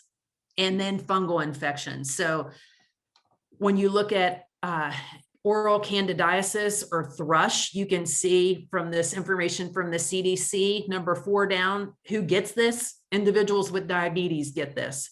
So the pictures on the right-hand side, you can see the candidiasis, and that stuff will wipe off, but remember, it's bidirectional. So it can go down the GI system and it can come up the GI system. Okay.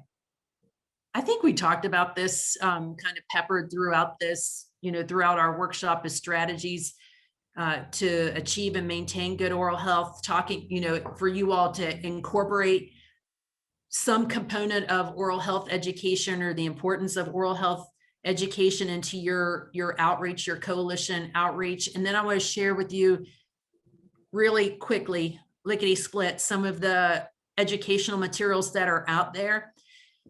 This program is the National Diabetes Education Program. I'm sure you've heard of this, but they have a patient fact sheet series. One of them is Diabetes and Your Teeth Matter. And it just, if they, hang this on their refrigerator or whatnot, it just gives them tips of how to take care of their teeth, and with, you know, to team up with my dental provider, I will do this, visit my dental provider at least once a year, learn the best way to brush their teeth, which now you all know, ask about the early signs of teeth, mouth, and gum. I'm trying to do this with your pictures on here. And then talking about the link between diabetes and gum disease. So everything that I talked to you all about, that's what we want our patients to focus on as well. This slide is a little busy, but it shares all of free resources from NIDCR, which is the National Institute of Dental and Craniofacial Research, more of from the dental education program.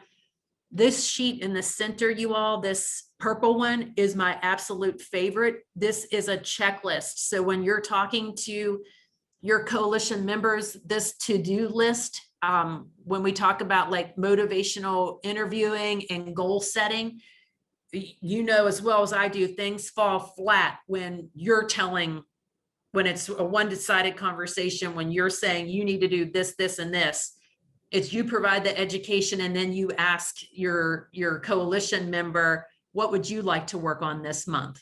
Is it, you know, getting that initial visit with the dentist, and then they set the goal, and then you empower them. So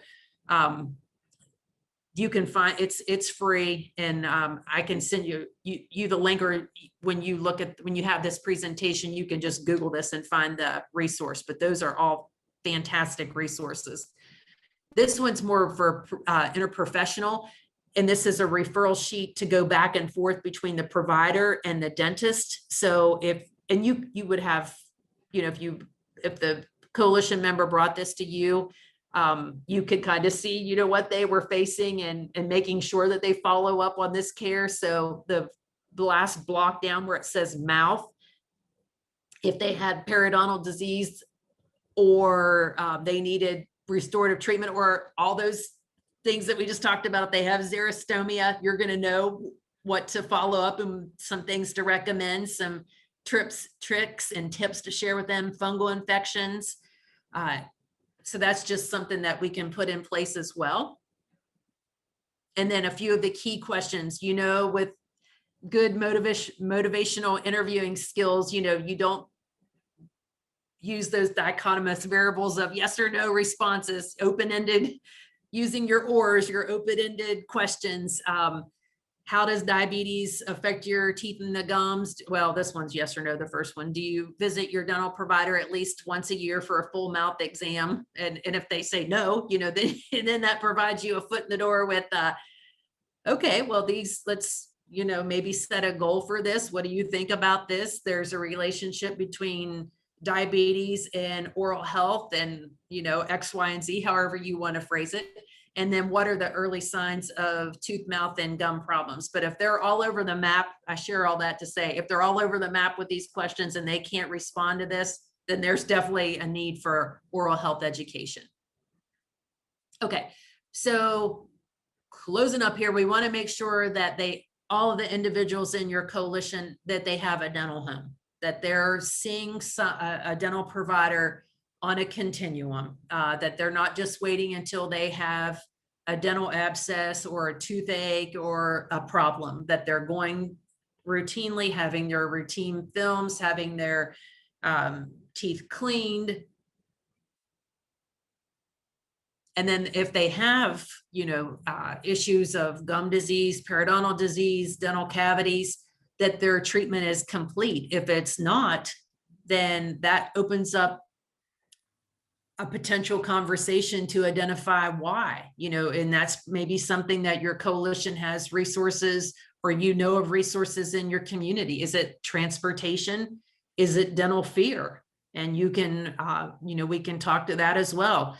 Are there cultural or linguistic issues? It just, you know, you can kind of be that care navigator. You can fill that gap in for them. And this is always, every time I've talked to the community health workers, this is always something that we spend a lot of time talking about, is locating dental providers. You know, who's going to see, you're talking to them about the importance of oral health, and what's the next question for them? that you're going to hear from them. Well, who do you recommend? And so you need to make sure that you kind of have, 4 or 5 go-tos in your area and that you can refer to. And if they're free clinics, if they're mobile dental clinics, if they're that we have 3 dental hygiene schools in the state, and they have low, or I think actually the one at West Liberty in Wheeling, I don't think the patient pays anything for that when they go in to get their teeth cleaned. So there's all types of resources. You just need to know who they are in your community, where they are. And, the other follow-up question is, who do you recommend, and do they take my insurance? Or I have Medicaid, will they cover that? And so before, when I would talk to the community health workers in Kentucky and Ohio, for the longest time, they would have, I think it was Ohio had the adult dental benefit for Medicaid, which was fantastic. And we didn't have that in West Virginia. So Richard knows what I'm going to say next. This past session, in starting January 1, 2021, West Virginia has a Medicaid adult dental benefit. So when someone, a coalition member might ask you that says, I have Medicaid, does it cover it? And your response is going to be, yes, yes, it does. And then you're going to need to, well, I don't say you need to, but it would be helpful, to empower your coalition members to know the offices in your community, the dentists that are accepting adult dental benefit through Medicaid. So this slide, you all, is not inclusive. It's just, some ideas that I put up there of locating oral health professionals for providing dental services. Okay, and then some additional strategies of incorporating oral health for coalitions. In West Virginia, we have Dining with Diabetes. I've done numerous programs on an oral health component with that. If you have coalition meetings, invite your dentist or your hygienist to come talk to your coalition members. And then I shared this just a few moments ago, I put a dental referral catalog, but it can just be a 1-pager, these are 4 or 5 dentists in our community that are seeing new patients or seeing patients with adult dental benefits with Medicaid. I think that's about it. Oh, and then, so my initial invite was to do a modified version of or a live version of the Smiles for Life training. So you will see on, where is it? I can't find it now. Oh, Frontline, it's not called Community Health Workers, it's called Frontline Health Workers. So there is a module on www.smilesforlife.org. And some of you are interested in this. If you have a social worker license for free CE, you can pop onto Smiles for Life and you can take this module and get free CE. But it's an app too that you can download on your phone, and it has all of those basic conditions that we talked about. So if a patient or coalition member shows you this, you can say, oh yeah, you have candidiasis and this is what you need to do. So it's a pretty cool interactive app that you can download. So again, if you want, and it really gets into the science a lot more than what I had time to do today, but if you want to take a look at that, just pop on Smiles for Life, it's free, and then you can take a look-see at that Frontline Health Worker module. Okay, 11:54, and we were supposed to finish up at 12:10. Yes, all right, so I'm going to stop talking, and I would love to hear any of your reflections. Critical, what was it? Critical thinking and creativity strategies. Is there anything that we can help you with at Marshall with our oral health team? We'd love to hear from you. And if you can't, if there's if you're like me, sometimes you have to let information marinate for a while, and then you can come back to it and even talk to your coalition leadership and say, you know, what do we think about this? And do we need materials? Do we need resources? And we can help you. So I'll stop talking, and I'd love to hear from you all. I'll start, Gina, and say, your slides, you had mentioned that you'll make those available to anyone who wants them. So those of you who would want slides, you can either contact Sheila directly or Gina. You see Gina's email there. So either way, I think almost everyone has gotten communication from Sheila. So at least you can contact her, or if not, then Gina, sharpsg@marshall.edu. And she'll be happy to share those slides with you. Yes, sure will. I can put them convert them to a PDF and send them out to you. Okay. I believe Eric Stockton made some comments in the chat. Oh, fantastic. Let me get my chat. Kevin, is there any way? Oh, here, I can do it here. Oh, no kidding, Eric Stockton. I'm super excited about the Medicaid dental benefit as well.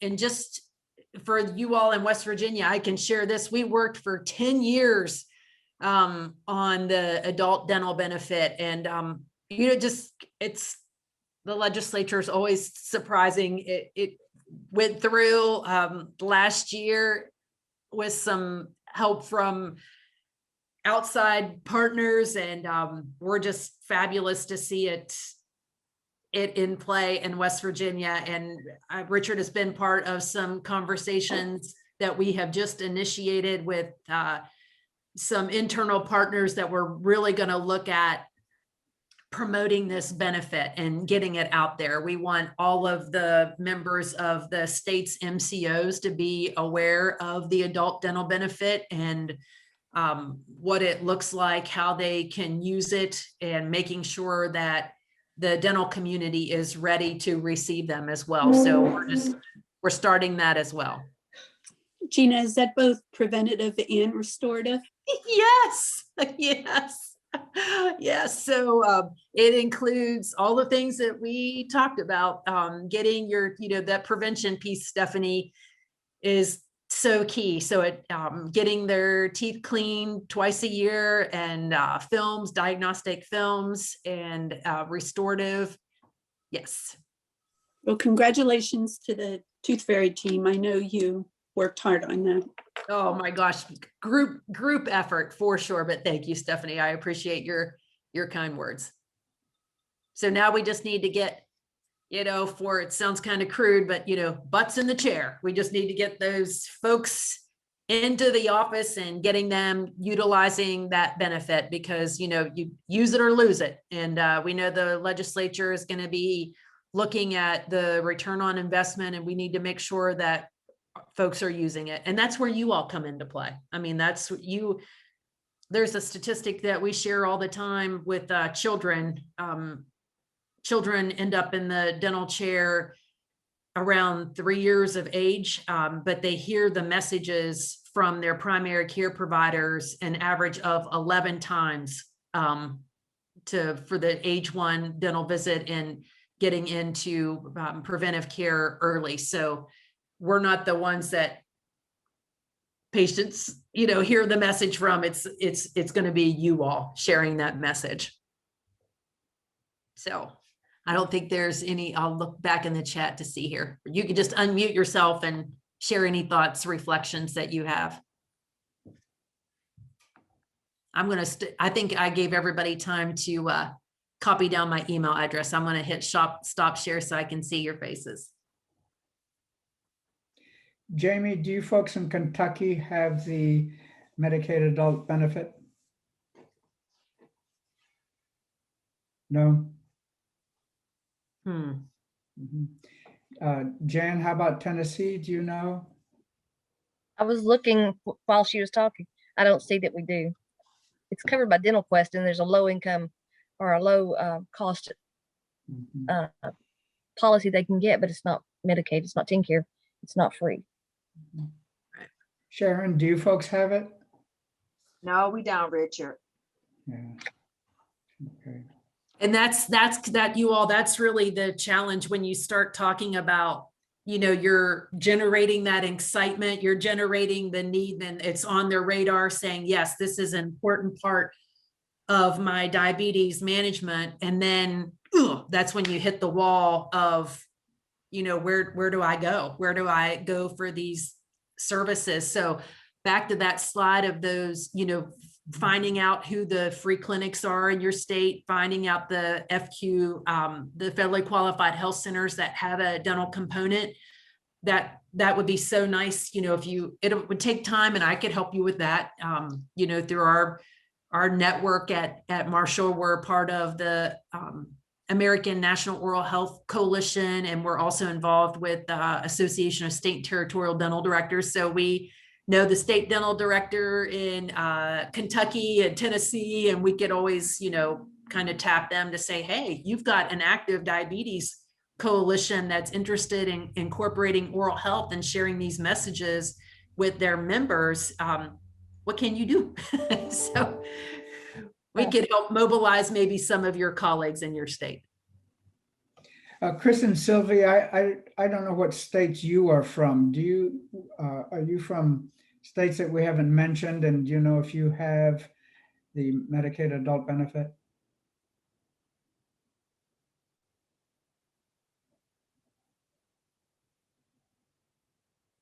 Chris or Sylvie, if you're responding, unmute yourselves. I'm from Tennessee, Nashville. Okay, thank you.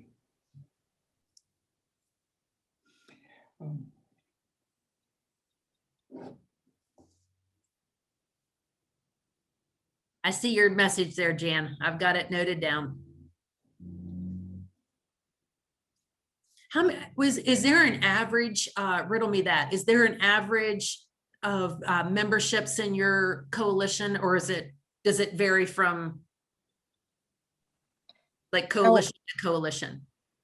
Our biggest event is like 200 people come to it, but our smaller, like reversing diabetes, and some of those are just like 40 people, 45. So it's not huge. Yeah. But our county's small. The reason I ask that is because, you know, if you have partnerships with your local dentist or your hygienist or fairly qualified health centers that have an on-site dental, you could always ask them for, you know, could you give me a box of toothbrushes? And then, you know, even more importantly, can I put your name on this referral guide that we're going to be talking to our coalition members about oral health? So, you know, don't be afraid to ask for those materials as well. Sounds good. Yeah. Gina, do you have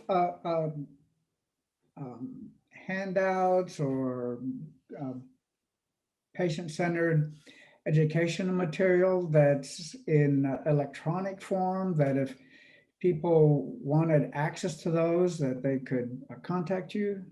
Yeah, I do.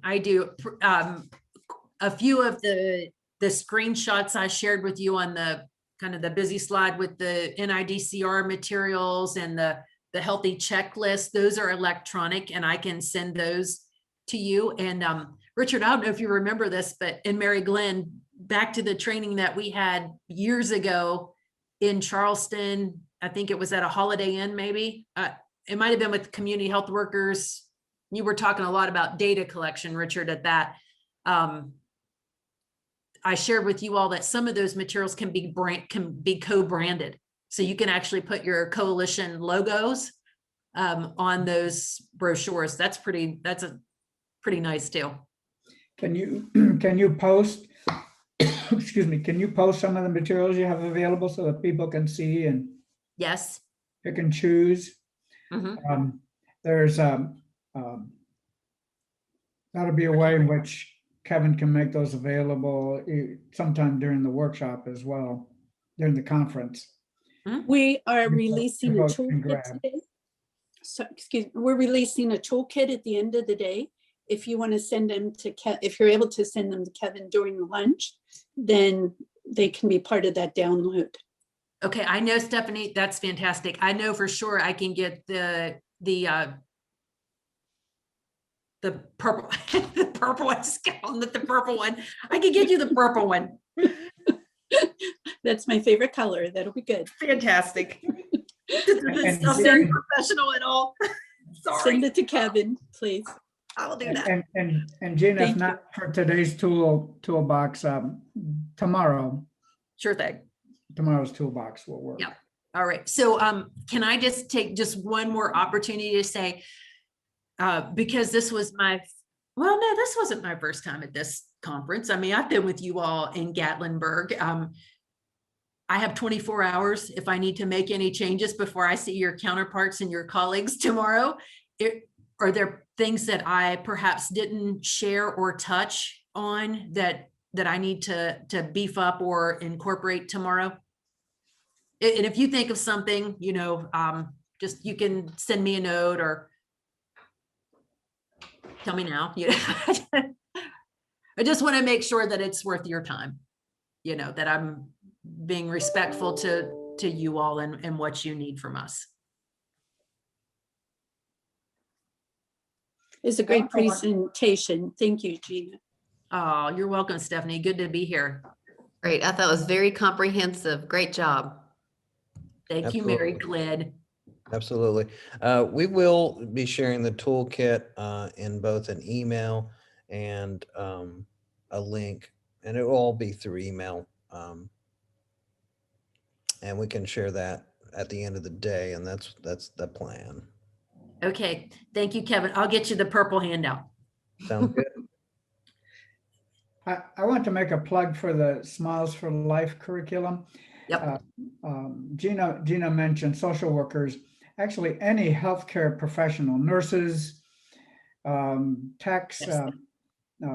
Physicians can get, med students, residents can get continuing education or continuing medical education credits for taking part of the online programs in the Smile for Life curriculum. So I would encourage you and your coalitions to share that with healthcare professionals that participate with you.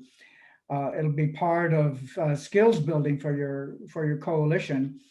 While you can bring someone from the outside that doesn't know your work, you can bring a dentist or hygienist that doesn't know you and doesn't understand working in the community to come and talk to you. I think it'd be even more impactful if one of your own can talk to you, and any number of the courses that are available on Smiles for Life can be helpful. So you think of building up the skills within your own network for oral health using the Smiles for Life program. Yep, absolutely. And it's very helpful too, Richard, that it's, kind of an incentive that it's free CE. Mm-hmm. Because in the medical world and dental world and nursing and CEs can be pretty pricey. So free CEs are helpful. And let me add extension service on there too. You folks in extension need CEU units, and that can be helpful to you. Mm-hmm. Well, thanks again, you all. It's this for me. This I love this group and love working with you all. And this is like the fastest 3 minutes in sports with the Kentucky Derby. This is like the fastest 2 hours in oral health education. Thank you, Stephanie. Oh, Kevin's getting us to Zoom us, aren't you? That's right. He's gonna he'll Zoom us back. All Thanks, right. Gina. Oh, thank you all very much. Thank you. Thank you, Gina. Thank you.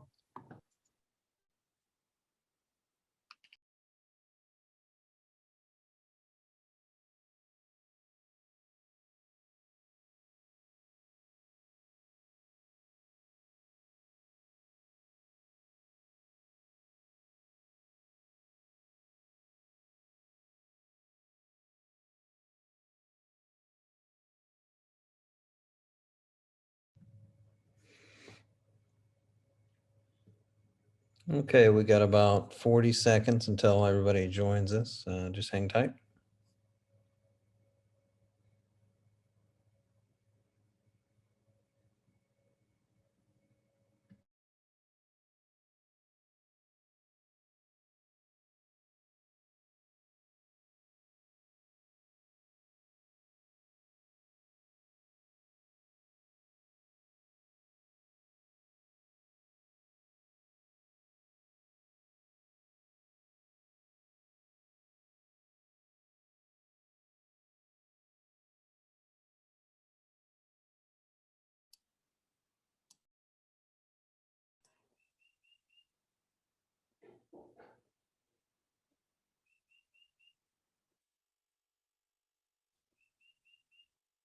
Kevin, are we all back?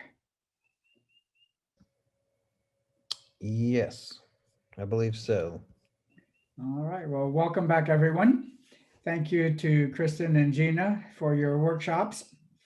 It's not the same as doing it in person, but you ladies are masterful here at using this technology and engaging us, so thank you. I want to interject here that it is noon, and of course, if we were in Gatlinburg, we'd break for a great lunch. It just doesn't work in Zoom to break for lunch and come back. So we are carrying this over until 1:30. But I also recognize that some of you need to eat or just plain old want to eat. and know that if you're munching along, I know Regina may be pulling out her carrots anytime soon and munch on those carrots. So if you need to munch while we Zoom, just know you're welcome to do so. And I will turn it over to Regina, who is now going to bunny hop to a big video, a virtual bingo game. So Regina, take it over. Okay, so I had some problems with the bingo, so we're gonna play Jeopardy. Yay! Everybody know how to play Jeopardy? Okay, so this version of Jeopardy is available online if you go to jeopardylabs.com. Can y'all see the address up here? This is something you can play with your participants. I did this with my participants in the National Diabetes Prevention Program. We actually did this via Zoom. It's a smaller group. We had about 10 people, so we had 5 people in group A, 5 people in group B, but for today, we're all going to be on the same team. And what I want you to do is type the responses in the chat feature. So everybody knows where the chat feature is. So if you think you know the answer, just put the response in the chat feature, and then you can keep a tally of your score if you got the answer right. We're going to go on the honor system. So we got one team here. And so we have the different categories. We have diabetic terms, we have prevention, we have risk factors, complications, and treatment. And so does anyone want to give a suggestion of which category and the amount? And you can say it or you can put it in the chat box. Any suggestions?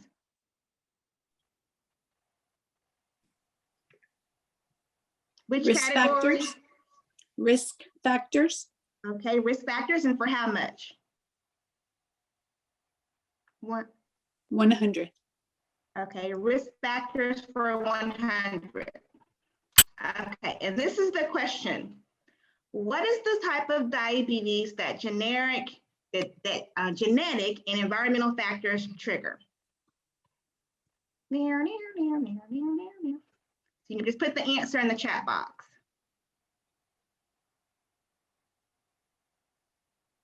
I should have got music. Y'all don't want to hear me do a bad version of Jeopardy music. We got a lot of folks saying type 2, type 2, type 2. Okay, so let's see. Aha, so that's genetic. So with type 1 diabetes, it's mostly related to genetic. But we know what type 2, it can be environmental factors like lifestyle and your nutrition and lack of exercise. But for this one, type 1. But we have a lot of people that said type 2. Okay, so next category.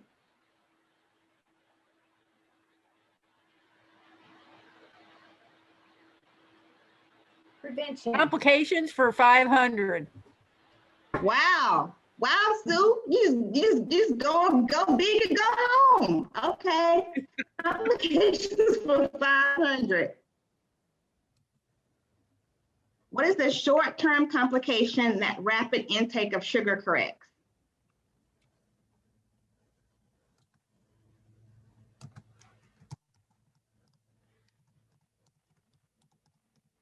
Let's see. Yeah, a lot of hypoglycemia.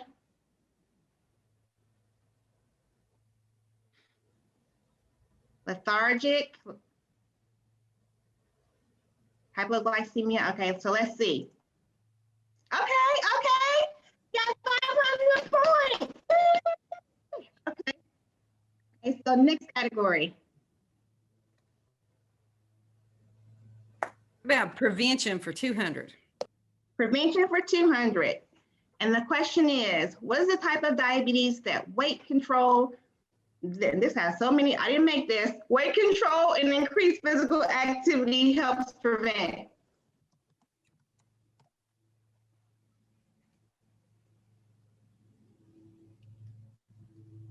Type 2. So this one, I think you're right. Type 2. Everybody in agreement with type 2? Yep. Can you please rephrase your answer? What is type 2? Thank you for the correction. What is type 2? Yes. Okay, so the next category.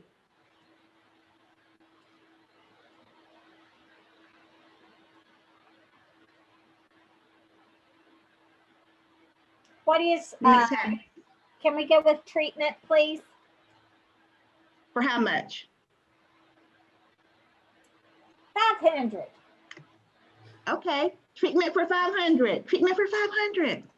See, this would be one of those daily doubles, but this version doesn't have that. So what is the type of drug used for type 2 diabetes to lower blood sugar?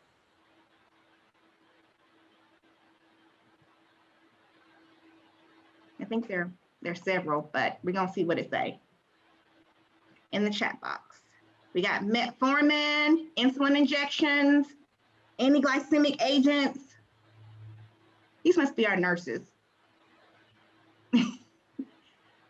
Anything else? Any other guesses? Metformin. Yep, there's several. Metformin, insulin, short to out. Okay, so let's see what it says. What is? Okay. Oral hypoglycemics. For our nurses, does this seem like a correct answer? It's a big category that kind of encompasses a lot of the different drugs for type 2 diabetes. Not all, some of them are injectable, but it's a broad category. Which is Maybe actually. Maybe the question should just be more specific. Yes, I agree. Common form of oral, what is a common oral hypoglycemic drug for diabetes or something? Because that's a really vague topic with a lot of answers. I agree. Multiple answers could be correct. Excellent answer, Erica. Okay, another category. Prevention 200. Prevention 200. Okay. So what is the type of diabetes that weight control and increased physical activity will help prevent? Didn't we already have that one? I think it was similar, but it's still in a different category. But it's the same answer. Which is a good answer. What is type 2?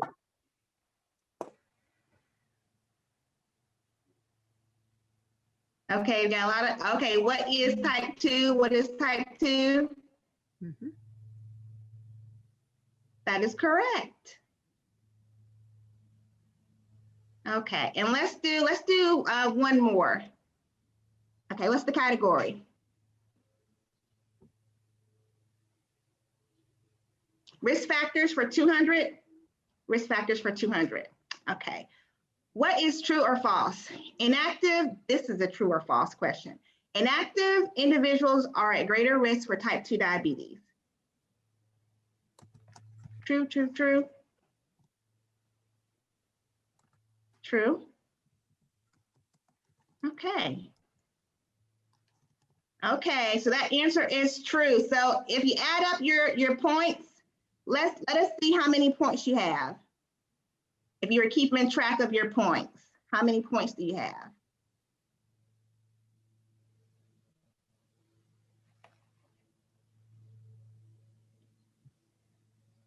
See, y'all wasn't keeping track.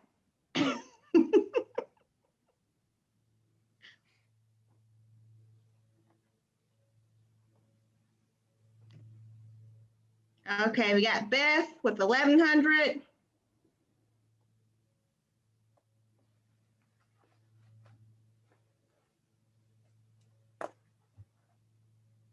We'll just give everybody a couple more minutes while you add up your points.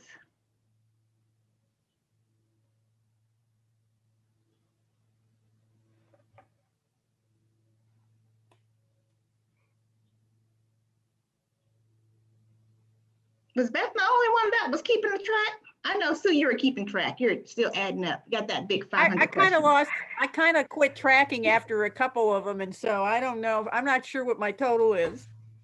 Okay, Jen says, we're going to say around, estimate, around 600. Oh, I was at least 1,100. I just lost track of writing it down after when we got into all the discussions.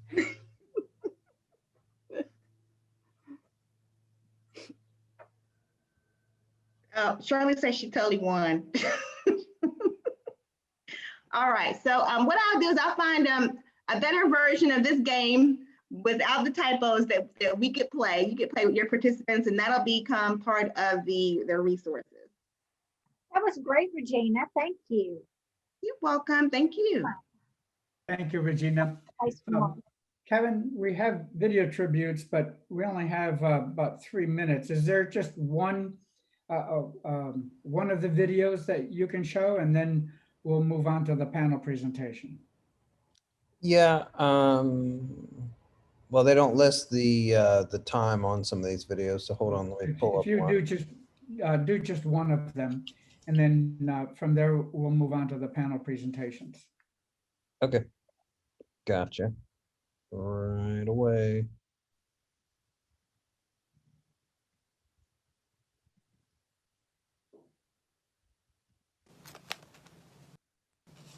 Hello, everyone. My name is Mary Beth Castle. I am the health educator and the diabetes prevention lifestyle coach at the Johnson County Health Department, a member of the Johnson County Health Coalition, as well as the Big Sandy Diabetes Coalition. I would like to take this opportunity to give some shout outs to Marshall University and the Appalachian Diabetes group that has been so great about giving us opportunities for grant money to help increase the understanding of type 2 diabetes here in Eastern Kentucky in Johnson County, which is the county seat of Paintsville. When I first started 3 years ago, they were already doing some Fall into Fitness walks. And so I picked up that initiative, and with Marshall University, we were able to continue with the Fall into Fitness walks.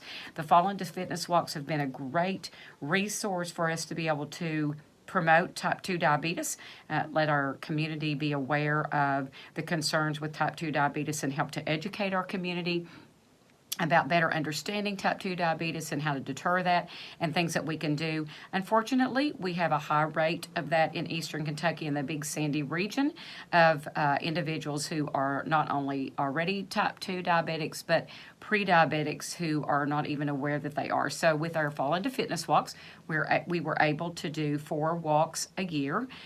We had 120 plus participants, which was awesome. The grant money allowed us to be able to do that program. And during the time of that program, we also were able to give away some prizes. We all know that people are motivated by prizes. So we were able to get 120 plus participants at the 4 different walks. We have 2 in September and 2 in October. The last year that we did it live, we didn't get to do it live last year. We had to do it virtually, but the year before that, we did it in August and in September. We used the grant money to provide education, to promote through advertising, and we also were able to give away some prizes such as bicycles and Fitbits and lots of other good things that we used our grant for. We also gave away 100 t-shirts to promote our Fall into Fitness walk and to promote the education of type 2 diabetes. We collaborated with Big Sandy Health through the Big Sandy Health Diabetes Coalition, and they provided free screenings for A1Cs.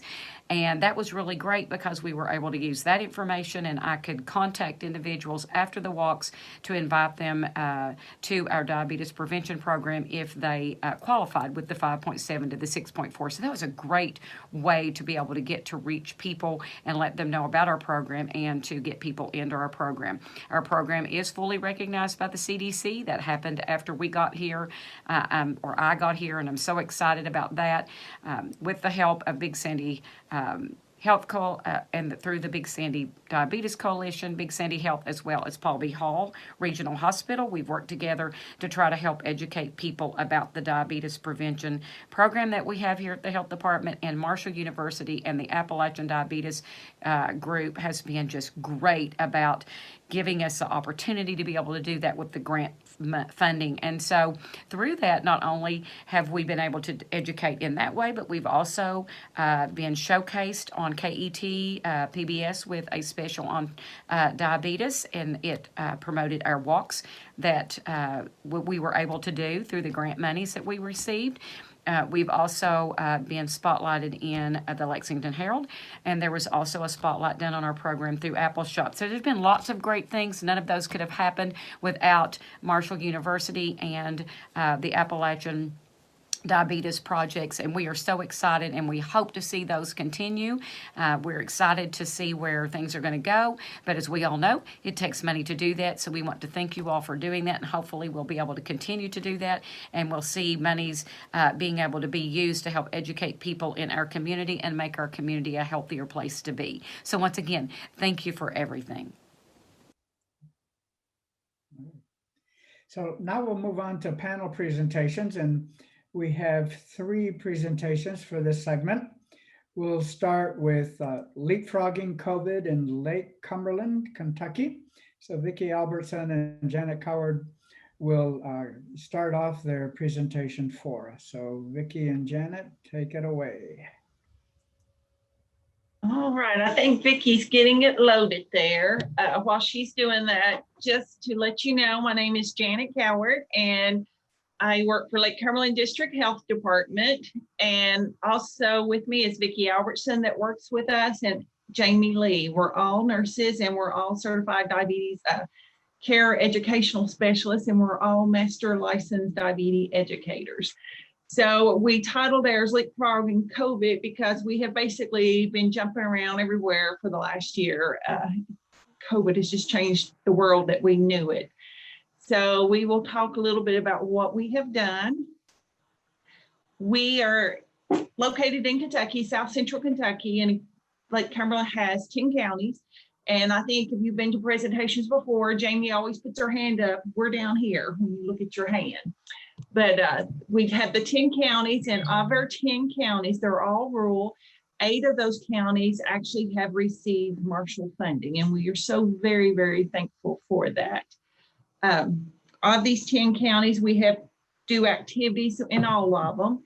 We have become what we have called ourselves as Zoomers instead of boomers. We are Zoomers.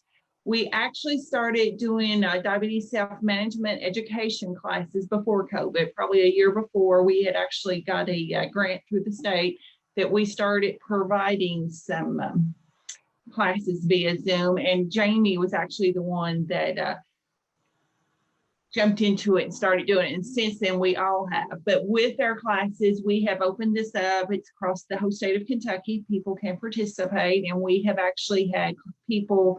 I actually did a class, and it was basically all four corners of the state. People were involved in our classes.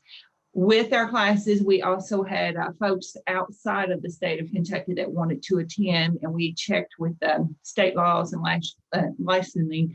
That was not allowed. So it's only for residents of Kentucky.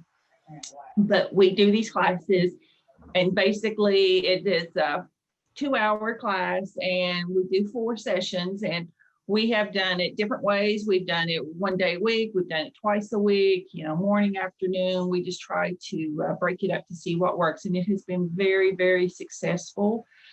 We've also done general yoga classes. And with these, we did them via Zoom. And we actually did most of these. We haven't done any in 2021 because we have all been pulled into COVID vaccination. But with our general yoga classes, we have had tremendous response with that. And with it, it could be opened up to anyone. And we had people from across the state attend those as well. We had lots of great testimonies. People were telling us how thankful they were for that. Because with COVID, you're stuck indoors and nothing to do. And this is a way to get some physical activity in. And we're hoping that maybe we can start offering this again in 2021. But right now, our focus, the 3 of us, it has been COVID and COVID vaccinations. With that, I'm going to turn it on over to Vicki, and she has some more information about what some of our coalitions have been doing.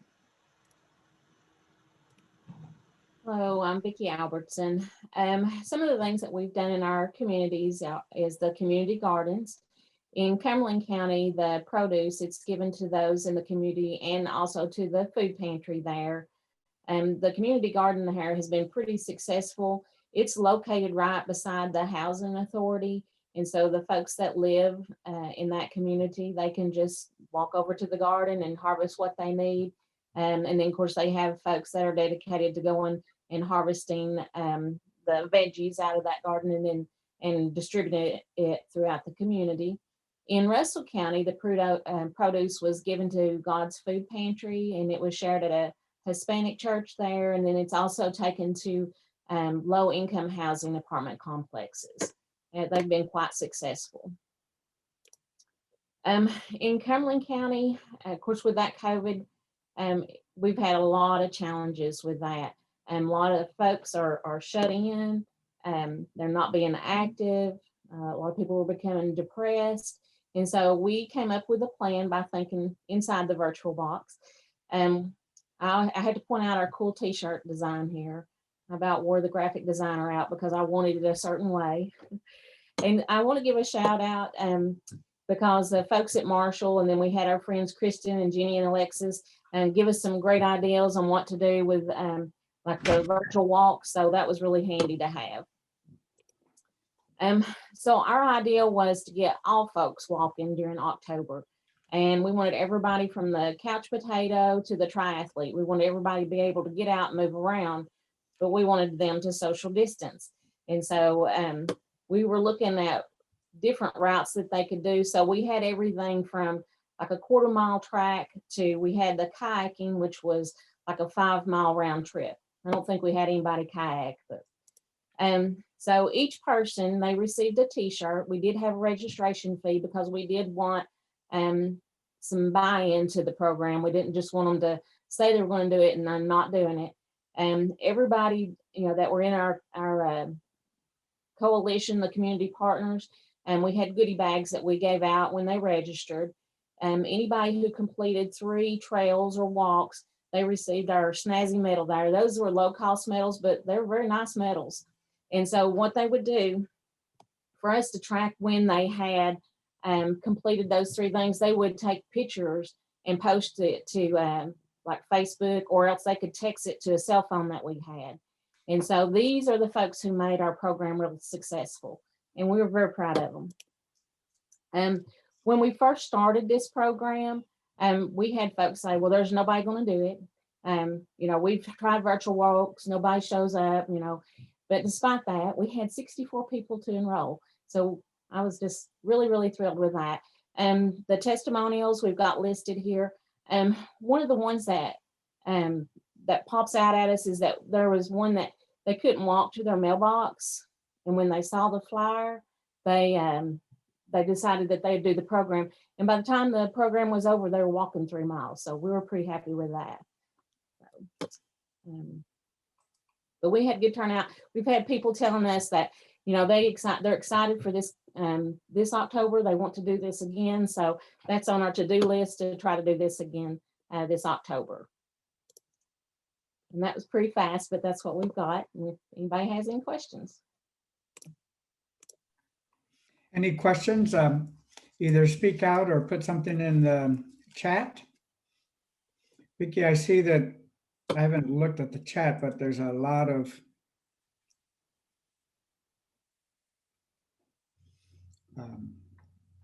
you've had some lot of positive feedback there in the chat. So thank you. It was a good program. It really worked out really well, and it did get folks. Everybody didn't always post on social media, but we had at the end we had an evaluation form, and so we had feedback from a lot of people that maybe they didn't post on the social media, but they had done the walks anyway. So it was a good thing to do. So I'd encourage you to do it too. Vicki, did you have anyone who was interested in participating in social media but didn't know how? And did you have any kind of instructional? We didn't do instructional. If they took their picture, they could text it to the cell phone. And then once they were able to do that, then we could put it on social media for them.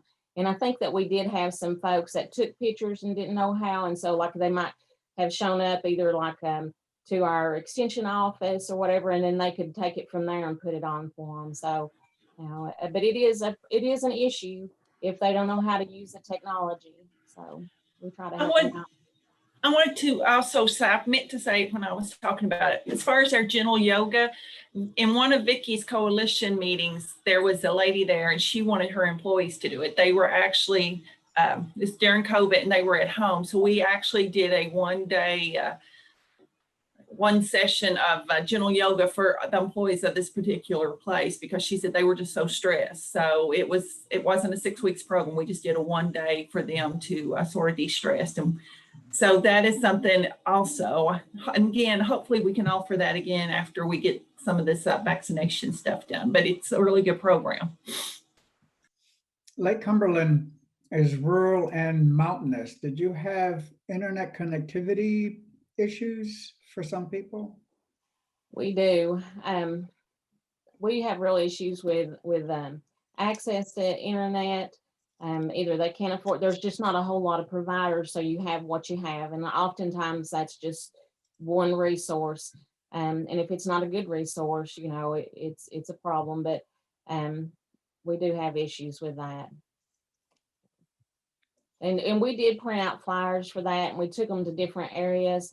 And our coalition members, we've got just a great group there in Cumberland County, and they would share that with people that would come into their offices.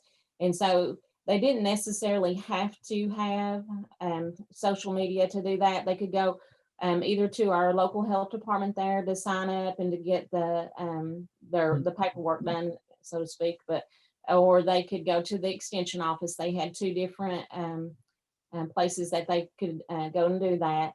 So they could still do it even if they didn't have internet. And we gave them a variety of the different trails that they could walk on, trying to keep it challenging enough for some folks who are used to walking. But at the same time, a lot of people don't realize a 1/4 mile, that's a whole lot for some folks. And so, you know, we had several like that they could do just to make it doable for them. But it worked out really well. We were pretty pleased with it. All right. Well, thank you, folks. We'll move on to the next panel presentation, Creating a Food Council to Promote a Healthier Lifestyle and Address Food Insecurity in Adams County, Ohio. So Debbie, go ahead and take us through your presentation. Okay, hang on just a minute. I'm trying to get that pulled up here. And it's showing you my notes. So how do you, let me see here.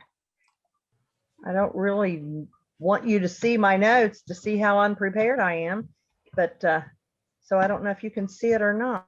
Can you? We're not seeing anything yet. Okay, try There. now.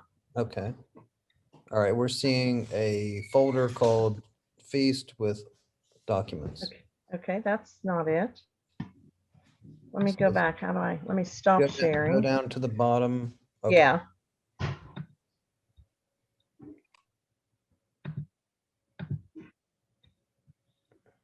There we go. Can you see my notes? I believe, yeah, we can see your notes. If you want to hit the slideshow button and Yeah. see what we get, and we can flip it around.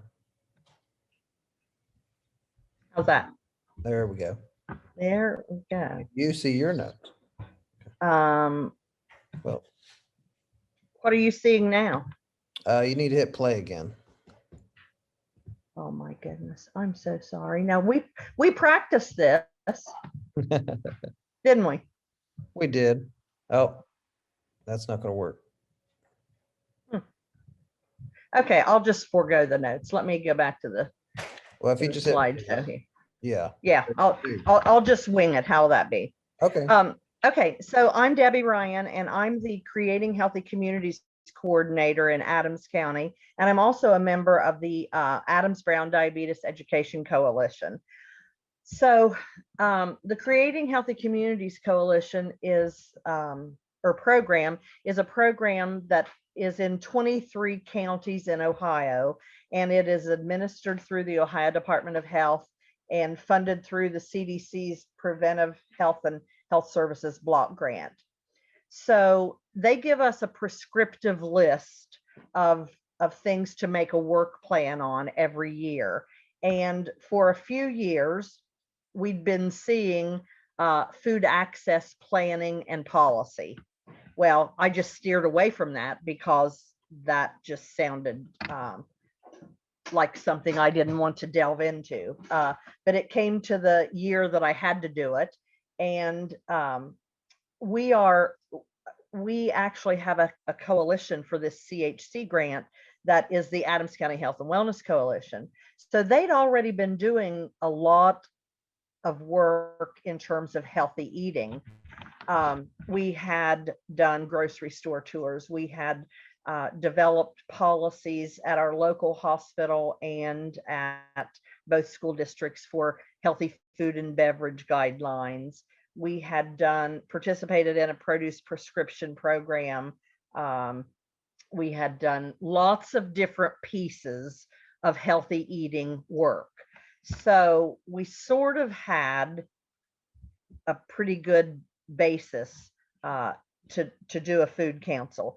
But when you talk about healthy food council policy or food policy council, the word policy is kind of scary. You know, you think, oh, gee, in rural Adams County, we're not going to get our commissioners or our local government to address food policies.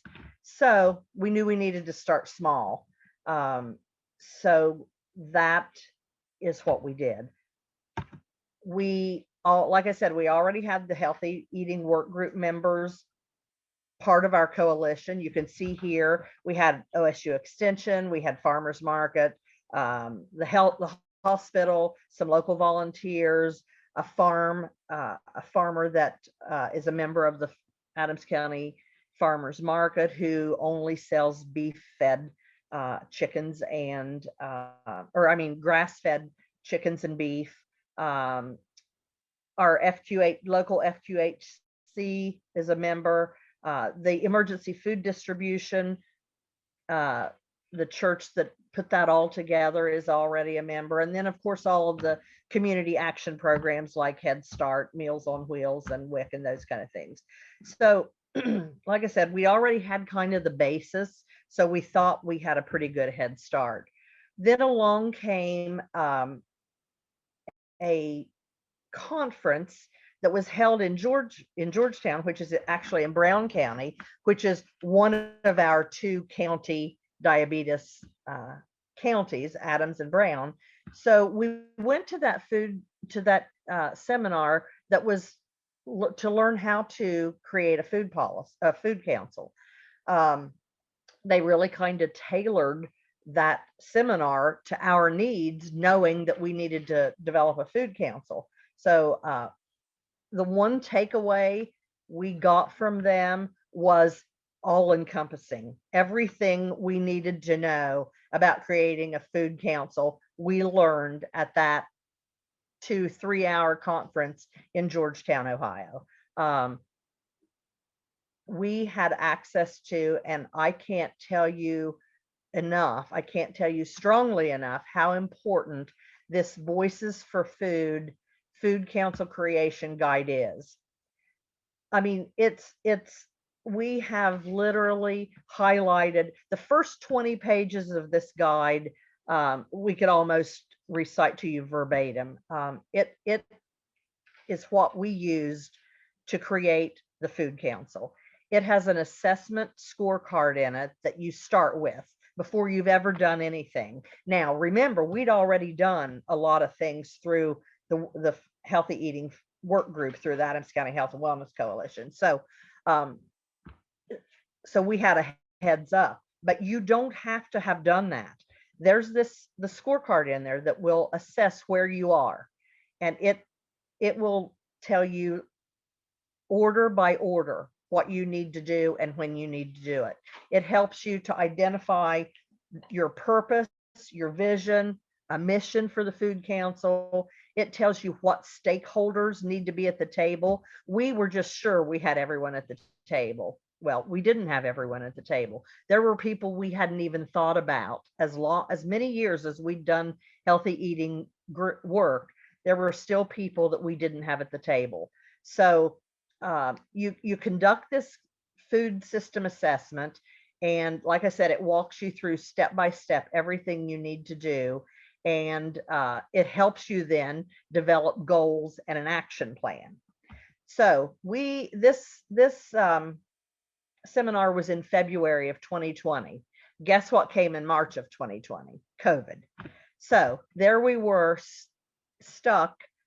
We didn't know how to navigate at the time. We were all in quarantine. You know, we weren't big on Zoom at that time. We hadn't started any of that stuff. So we kind of muddled around. But like all of the rest of you on this call, Adams County has a high number of food insecure people. This slide's just in there to show that us, as well as you all, I'm sure everyone, every other county in this Appalachian diabetes region has, and probably some of you have much higher overall food insecurity rates than we do. But this chart just showed to us just how insecure people were in our county. So we decided that after we'd been to this seminar, we needed to get a food environment assessment of people. Where were they buying their foods? Were they buying fresh fruits and vegetables? Were they having trouble getting them because of cost, because they weren't available at the dollar store? What was the environment? So we did a SurveyMonkey food environment survey, and we sent that out to all of our email contacts and put it on our Facebook page. We got 49 respondents back, but the most important thing that we got back from this was we weren't reaching the right people. So we pared that survey down from a 20 question or little bit more than 20 question survey down to about 8 questions. And one of our coalition members took this to the emergency food distribution site in one of the villages in the county and had those people. Those were the food insecure people that we needed to hear from. So we got 80 surveys back from that. And what that told us was that even though we only have 3 grocery stores in 6 incorporated villages in Adams County, and 2 of those grocery stores were in one village, so we really only have 2 villages that have a grocery store, the majority of people were buying their food at a grocery store. They were telling us it was kind of a mixed bag of whether or not they were able to get all the fruits and vegetables they wanted. And cost, you see, was about a little more than 2/3 of the people said they couldn't get it because of cost. The other thing that was kind of interesting to us was where they'd like to get their fruits and vegetables, and farmers markets and local convenience stores were the most requested places to get fruits and vegetables. But there's 3 or 4 local convenience stores in every village. There's a Dollar General, a Family Dollar, a local gas station convenience store. So that's what's the most popular here. So they wanted to see those in those places. And then, of course, the farmers market. So after that, we sat down. We were able to do a sit down where we were all socially distanced, and many of us met in a large conference room, and we developed our vision, mission, and goals. That's really important because you have to know what you're trying to do, what your purpose is in developing a food council. And we had a good background on that already. So we just had a brainstorming session, and everyone just talked, and threw out ideas, and we developed the vision, mission, and goals. Then we had to put a plan together. And it just made sense that since I had to have a work plan for my CHC grant anyway, that we would take what I had in my work plan, plus the work that the healthy eating work group had already been doing and was continuing to do, and make that our food council plan. And that's just our guide now. That's what we do. We review it, we set a timeline, we add in programming to it that we decide that we're going to do, and that's our plan. So the most important lesson learned from this was that you have to do that food assessment before you develop your goals and your action plans. We didn't necessarily do that in the correct order. We're lucky that it all worked out, but it could not have. We're just fortunate that it did, because we've been in that business of doing those things for about 10 years. We just hadn't formalized anything. We didn't know how to formalize it until we have that Voices for Food toolkit in our hand. And I can't stress enough how important that is. And the Food Council needs to address what the community needs, not what we need. And we kind of I had to step out of our way because I knew what I needed for my work plan, but you have to step out of your way and realize what the objectives for the community is, and not just what we thought they wanted to do. And that community food assessment is what tells you that. Another really important piece for us is marketing our farmers market. It's only been in existence since 2018. It has grown tremendously in 3 years. And honestly, the COVID year of 2020 was their biggest year yet, believe it or not. They didn't have drive up service, but they put in place lots of COVID regulations, and we're really afraid that it may be the end of them as a farmer's market, but it turned out to be the best one yet. And we're going to actually offer SNAP benefits in 2021. That's something new that's coming. But like she said, it just takes baby steps there. It took a while to get together. We have a farmers market coordinator who is also a farmer, and she works for OSU Extension.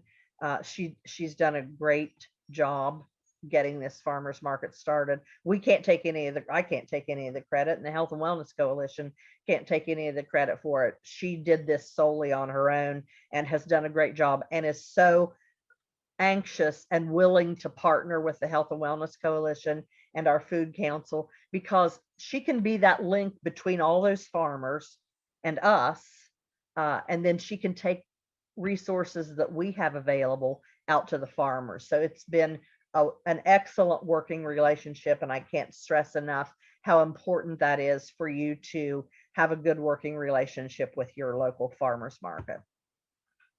So we needed to market ourselves as a food coalition, and it doesn't take a lot of money to develop a food coalition, but you have to have money if you want to do things in the community. And one thing we wanted to do was get fresh vegetables out to our community.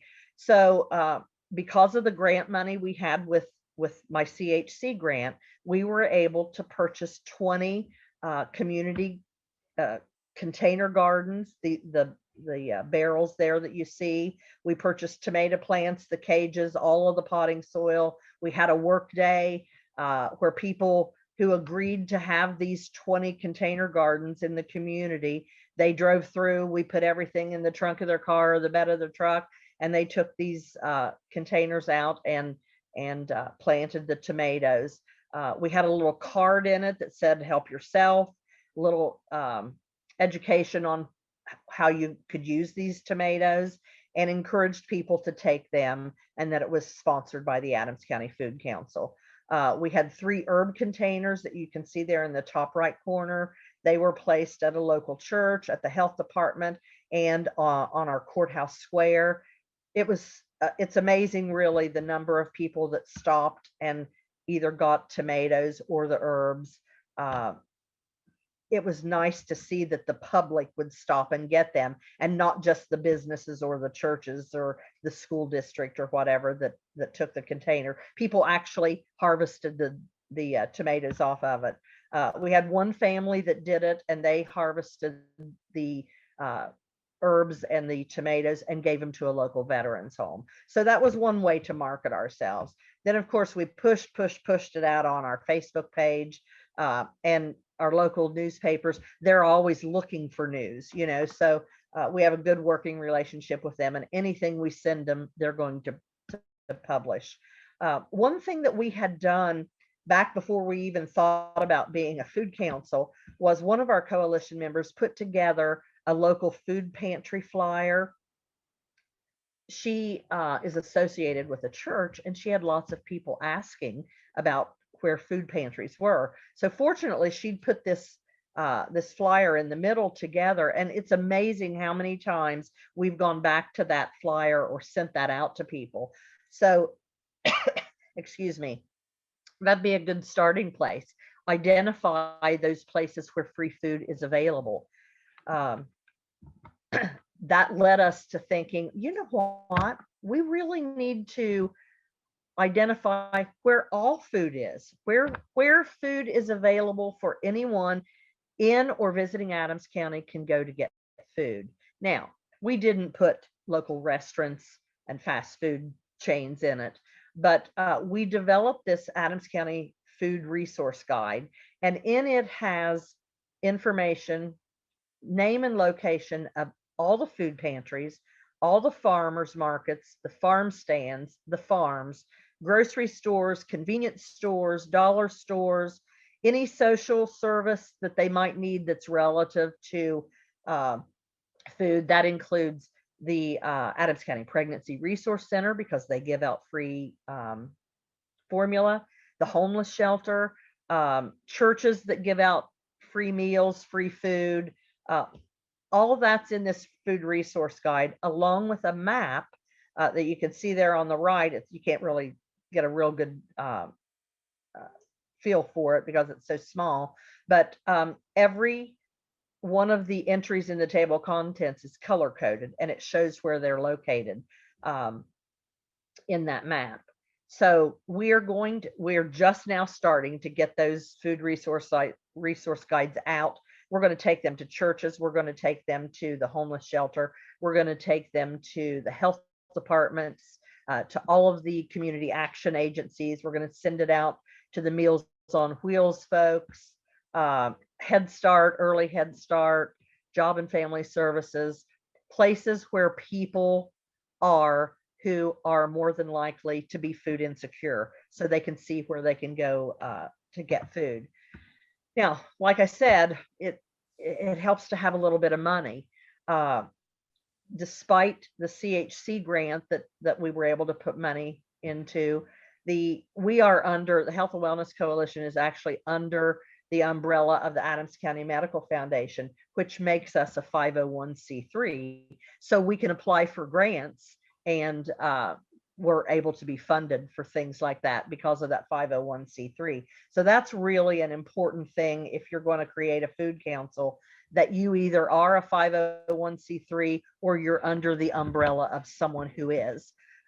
We were able to get a Walmart community grant this year for a program that we're going to add in 2021. And that is, I'm kind of going out of order here, but it's a lot like what Kristen's doing in Williamson County. It's going to be a video tutorial that we've partnered with our members from the OSU Extension Agency, and they're going to do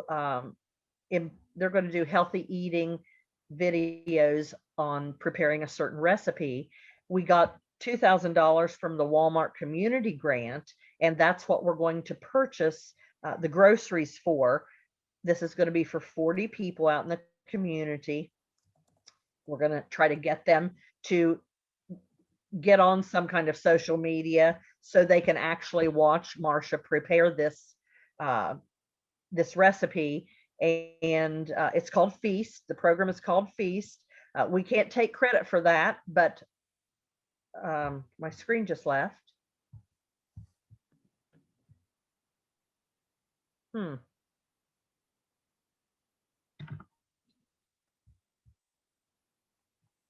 So did I get run over?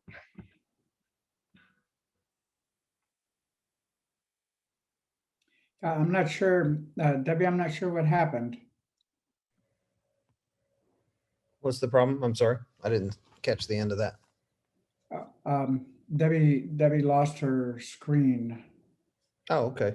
Well, just go down to the bottom there and on your bottom tray and hit the Zoom icon that's already active. Debbie, you have about 1 more minute left, so. Sorry, I was muted. I'll just finish by saying that we're doing this Feast program, much like what Kristen's doing in Williamson County.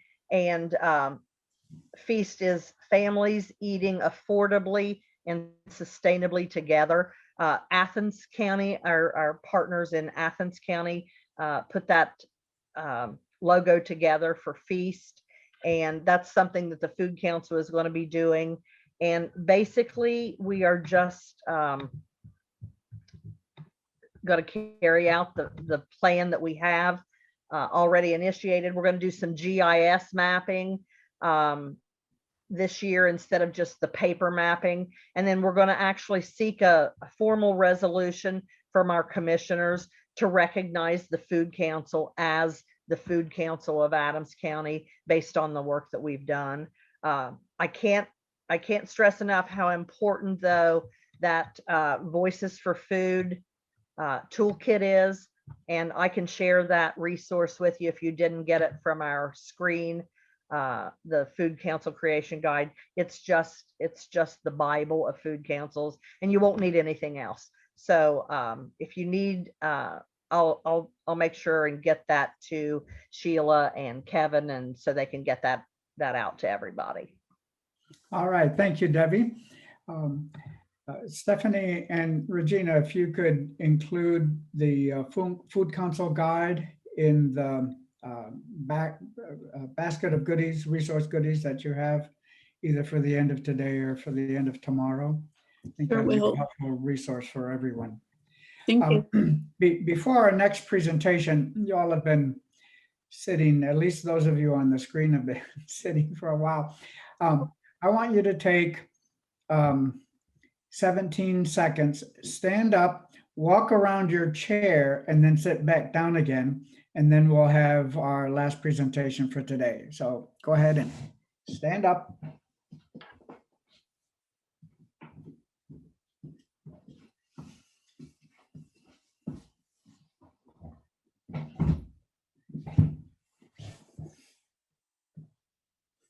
All right, so we just had fruit basket upset, and I don't think anyone got their chair stolen from them. So we'll do our last presentation, and your schedule will say Charlene Cook and Happiness at the Mock, is dancing, but Charlene's going to be on tomorrow at this time. And so we'll have Jan Franchetti from Bledsoe, Tennessee, will give her presentation now. So go ahead, Jan. Hi. Okay. I don't know how to, I've got my camera off, but I have. Okay, wait a minute. Here we go. All right, I'm back. Sorry.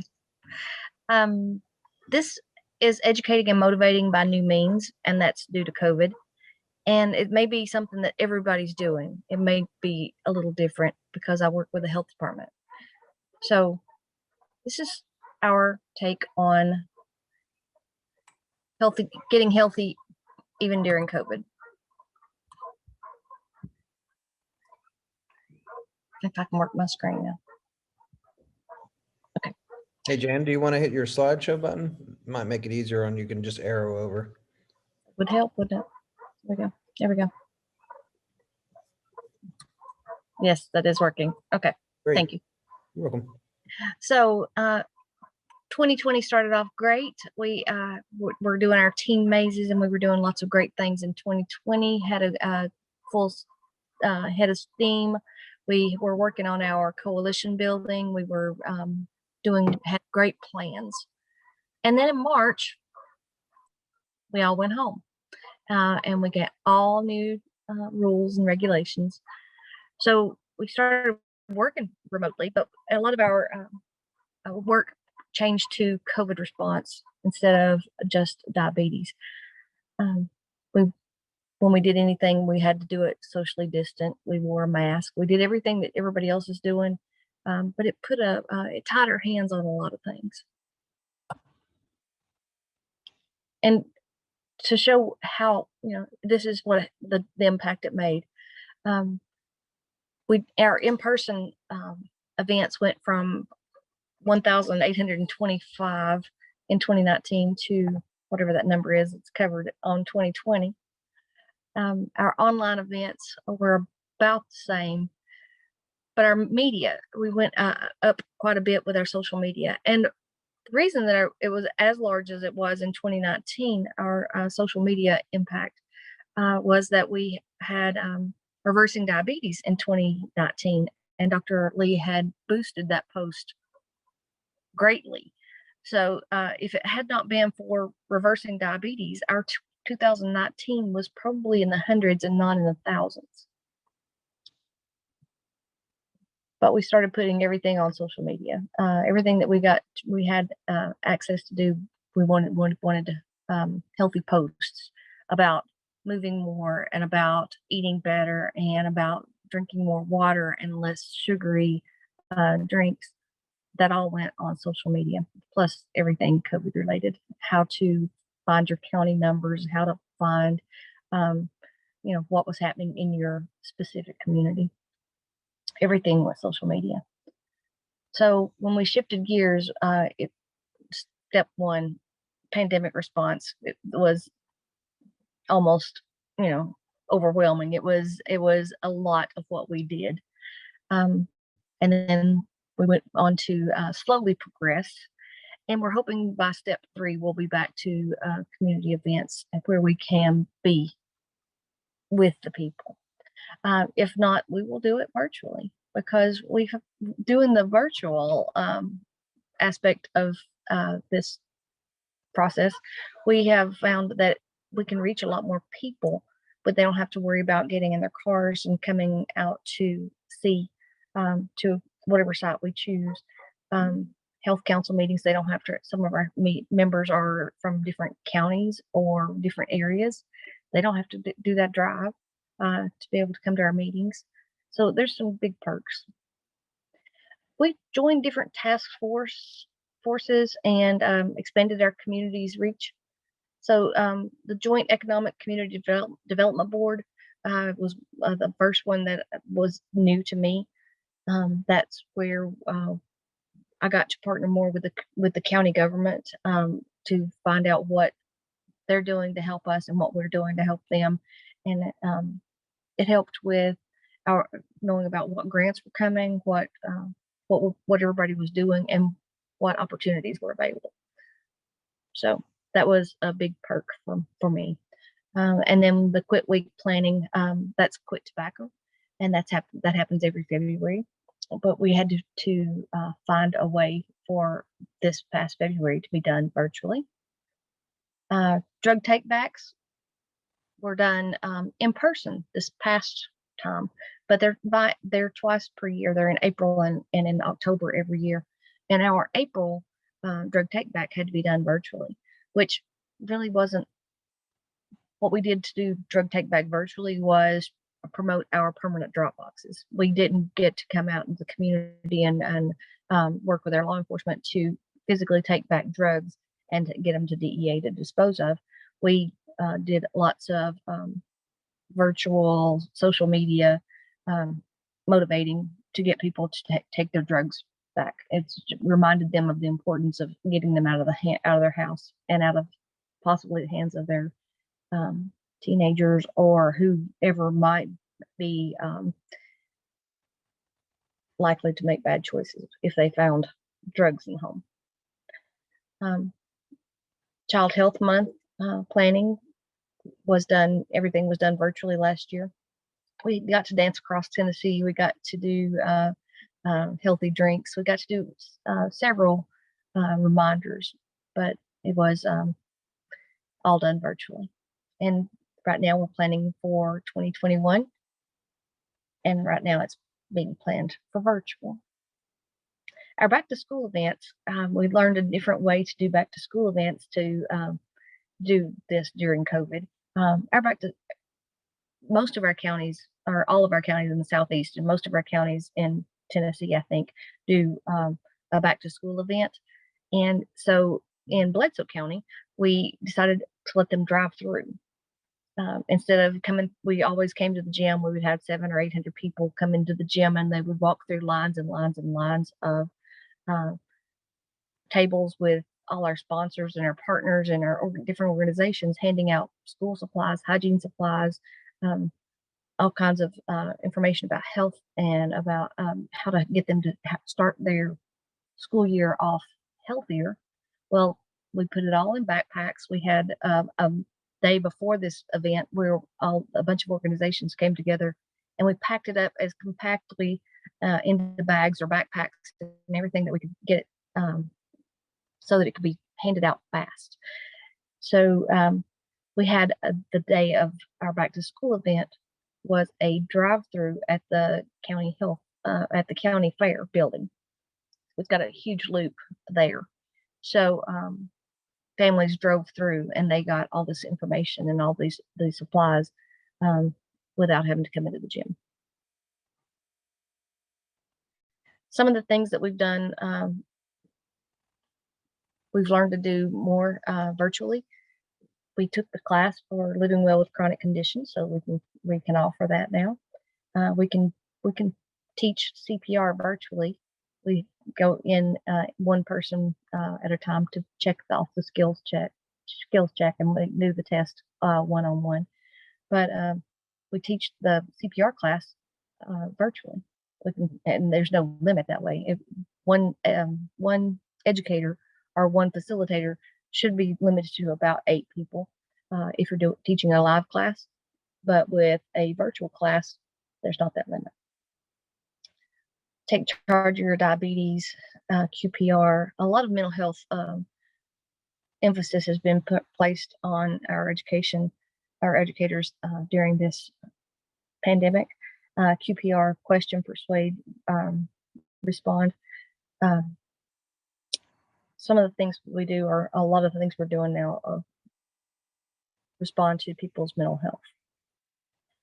One of the big things that we got to do during this time, instead of having all the educators or education things in the school for vaping or tobacco, or I think there's even one on marijuana, and we put big nice signs on fences so that people can drive through and see it and read it, and it's permanent. So it's not allowing our students to go peer-to-peer have peer-to-peer education, or our educators to come in and educate, but it still gets the message out there. It gives some pretty good information on the dangers of vaping specifically or most importantly, because that's the biggest rise in our area. And then there's others on the other forms of tobacco use. This was our CPR class. That was done by a MS Teams meeting. Some of the participants still wore their masks, even though they're in front of their computer by themselves. They're not. There's no one close to. There's no one within 6 feet, and probably no one within 10 or 12 feet of each other. This is some of our social media posts. And the one on top left was the one most seen and most posted. It was put up several different times. It had quite a few, it hit on quite a few topics that were really, really important during COVID. The bottom left is Red Sand, and that's a human trafficking prevention or awareness event. And we pour red sand in the cracks in the sidewalks and anywhere in town. And it's just to get people to ask questions why we're doing this. And it's Red Sand is all about human trafficking prevention. But it's just one of the events we do. There's one of the signs of Escape the Vape. That was one of the permanent signs we put on the school fences. The fences around the school or the drive-in area at schools.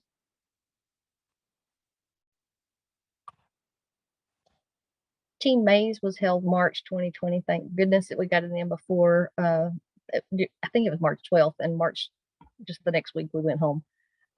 This was a Ray County event, but Bledsoe County came, and we were in the planning process. So now we're having meetings to try to change this to a virtual maze. And if we have enough laptops or enough computers, we may do it in a computer lab. But if we can Zoom with our partners, our organizations that would normally be there, then we can have a virtual teen maze. That's just in the planning process, planning phases. Here's some more partnerships that we have been working to strengthen.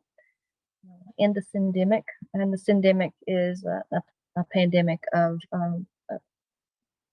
drug abuse, jail time.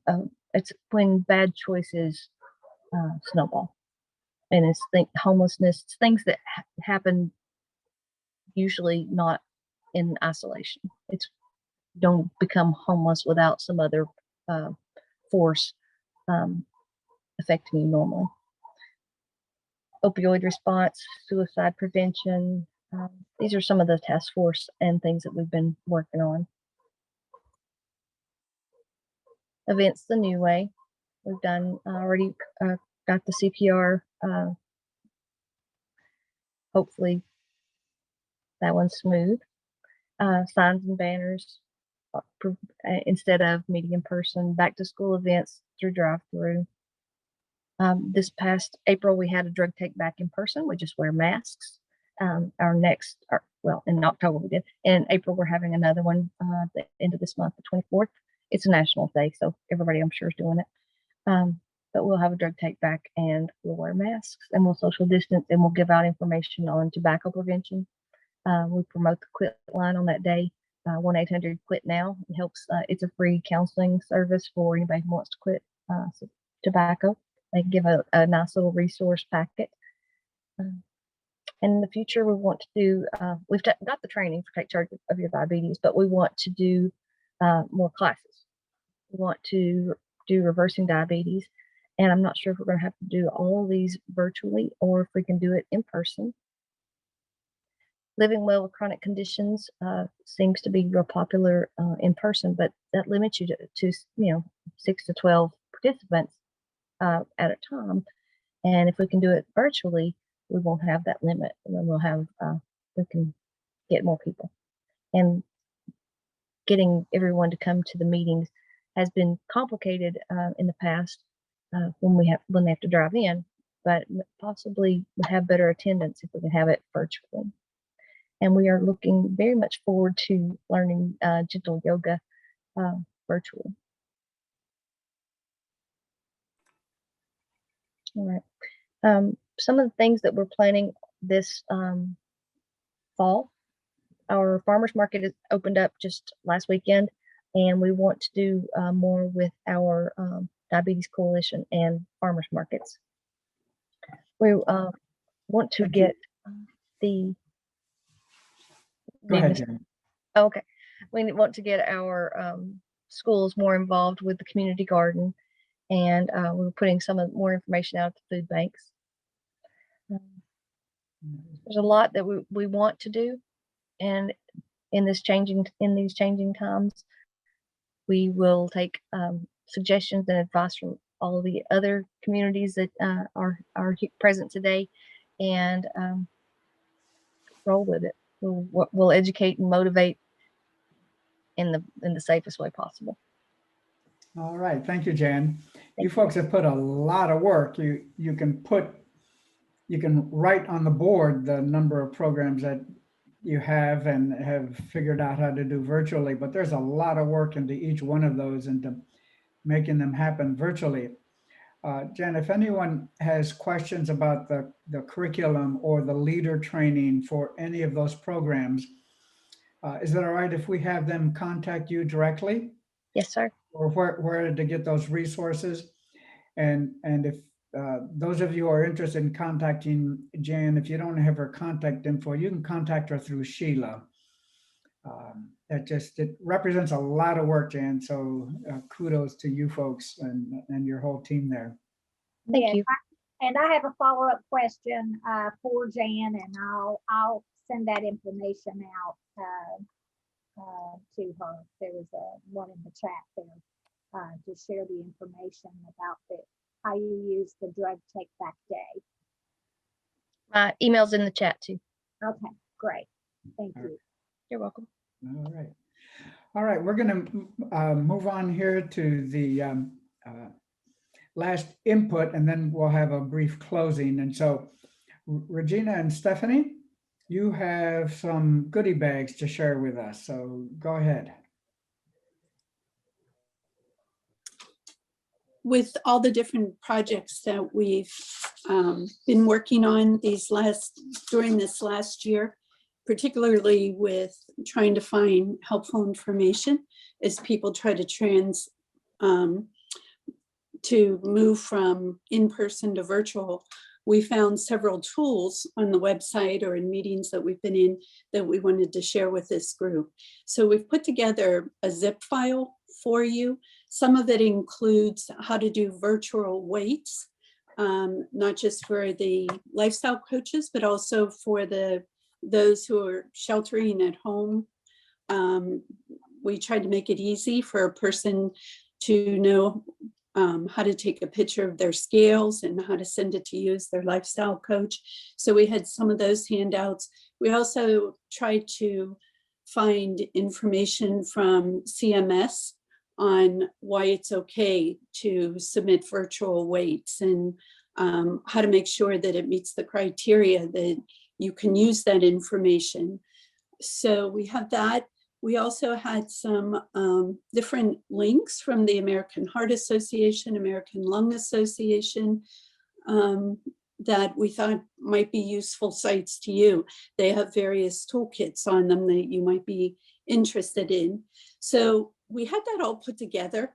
And then throughout the program today, some of the presenters shared such great resources themselves, whether on oral health or cooking.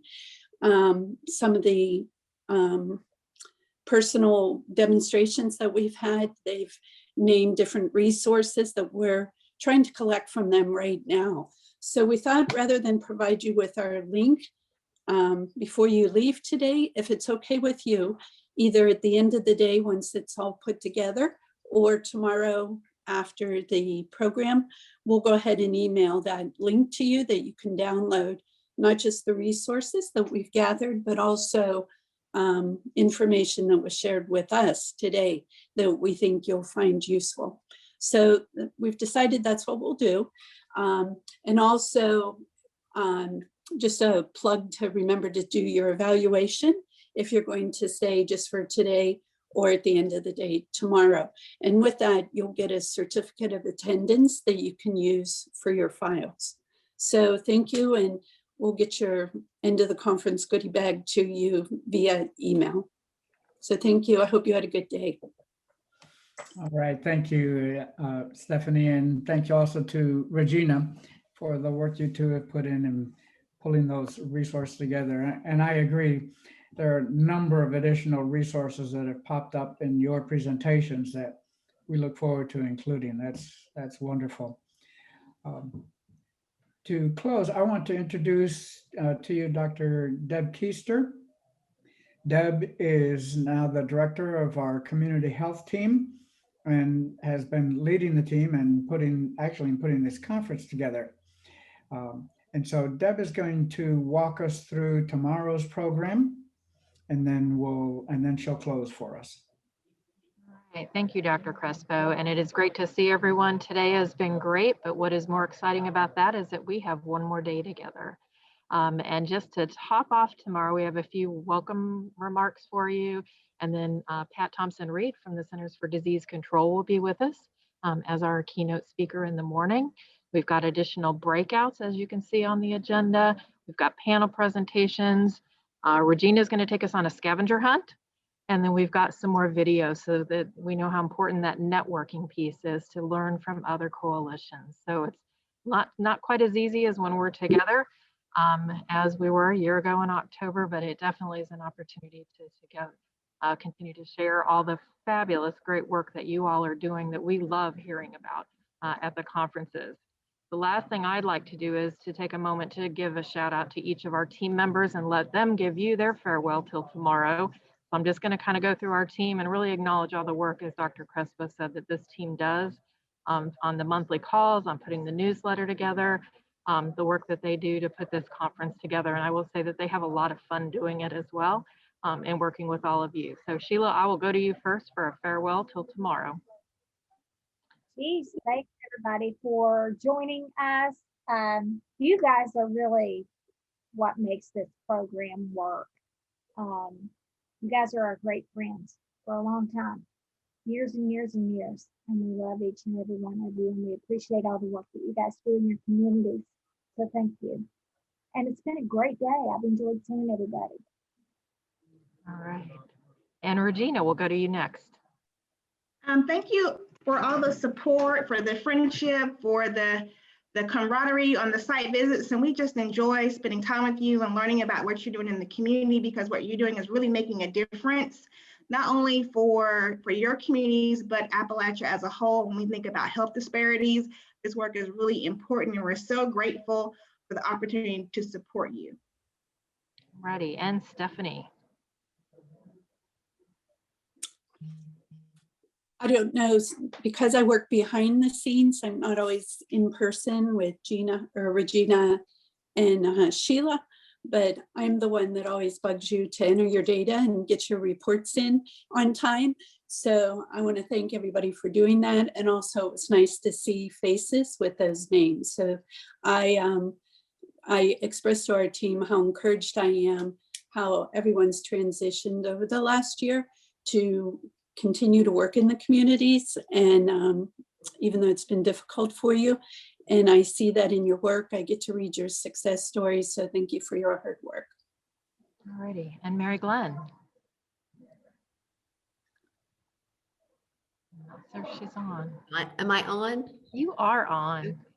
I just wanted to thank everyone. I like Stephanie, don't work on the front lines, but I am always so encouraged and amazed at all of the great works that are going on throughout these coalitions, and your creative ideas and projects that you implement. It's amazing. And so I'm just glad to be a part of this wonderful group. And I work in the office, basically with finances. So if anyone has questions or concerns, feel free to call me on that end. Okay. A couple more folks. Catherine Mickens. Catherine's on our calls and working with us and doing all the planning. Is Catherine on? I am here. Can y'all hear me? We can. Wanted to give you a moment to give everybody a good send off too, Catherine. Okay, thank you all. I am an adopted child, so I'm greetings from Mississippi. Thank you all. Thank the Marshall team for accepting me and giving me the information that I need to pass on to Mississippi. And I think we have another coalition here, Winston County Coalition. I have learned a lot. Hats off to the people who did all of the virtual stuff during this pandemic, letting you know that just because we're faced with adversities, that it doesn't stop us from helping the community. So see you all tomorrow. Alrighty, and last but definitely not least, Kevin, you're our IT guru and everything, the glue that holds us all together. So I want to give you a moment too. Well, thanks. That's I love that I'm the glue. That's amazing. You are. I think of many people in our group and many people in this conference that are also in that role. I just want to thank everybody for joining us today. Thank you for being patient. If anything was difficult, like getting to your room or any of those things, I appreciate the difficulties and the patience that you've endured. But I think 100% that it's gone very smooth today. I'm really looking forward to tomorrow. I love seeing everybody on here.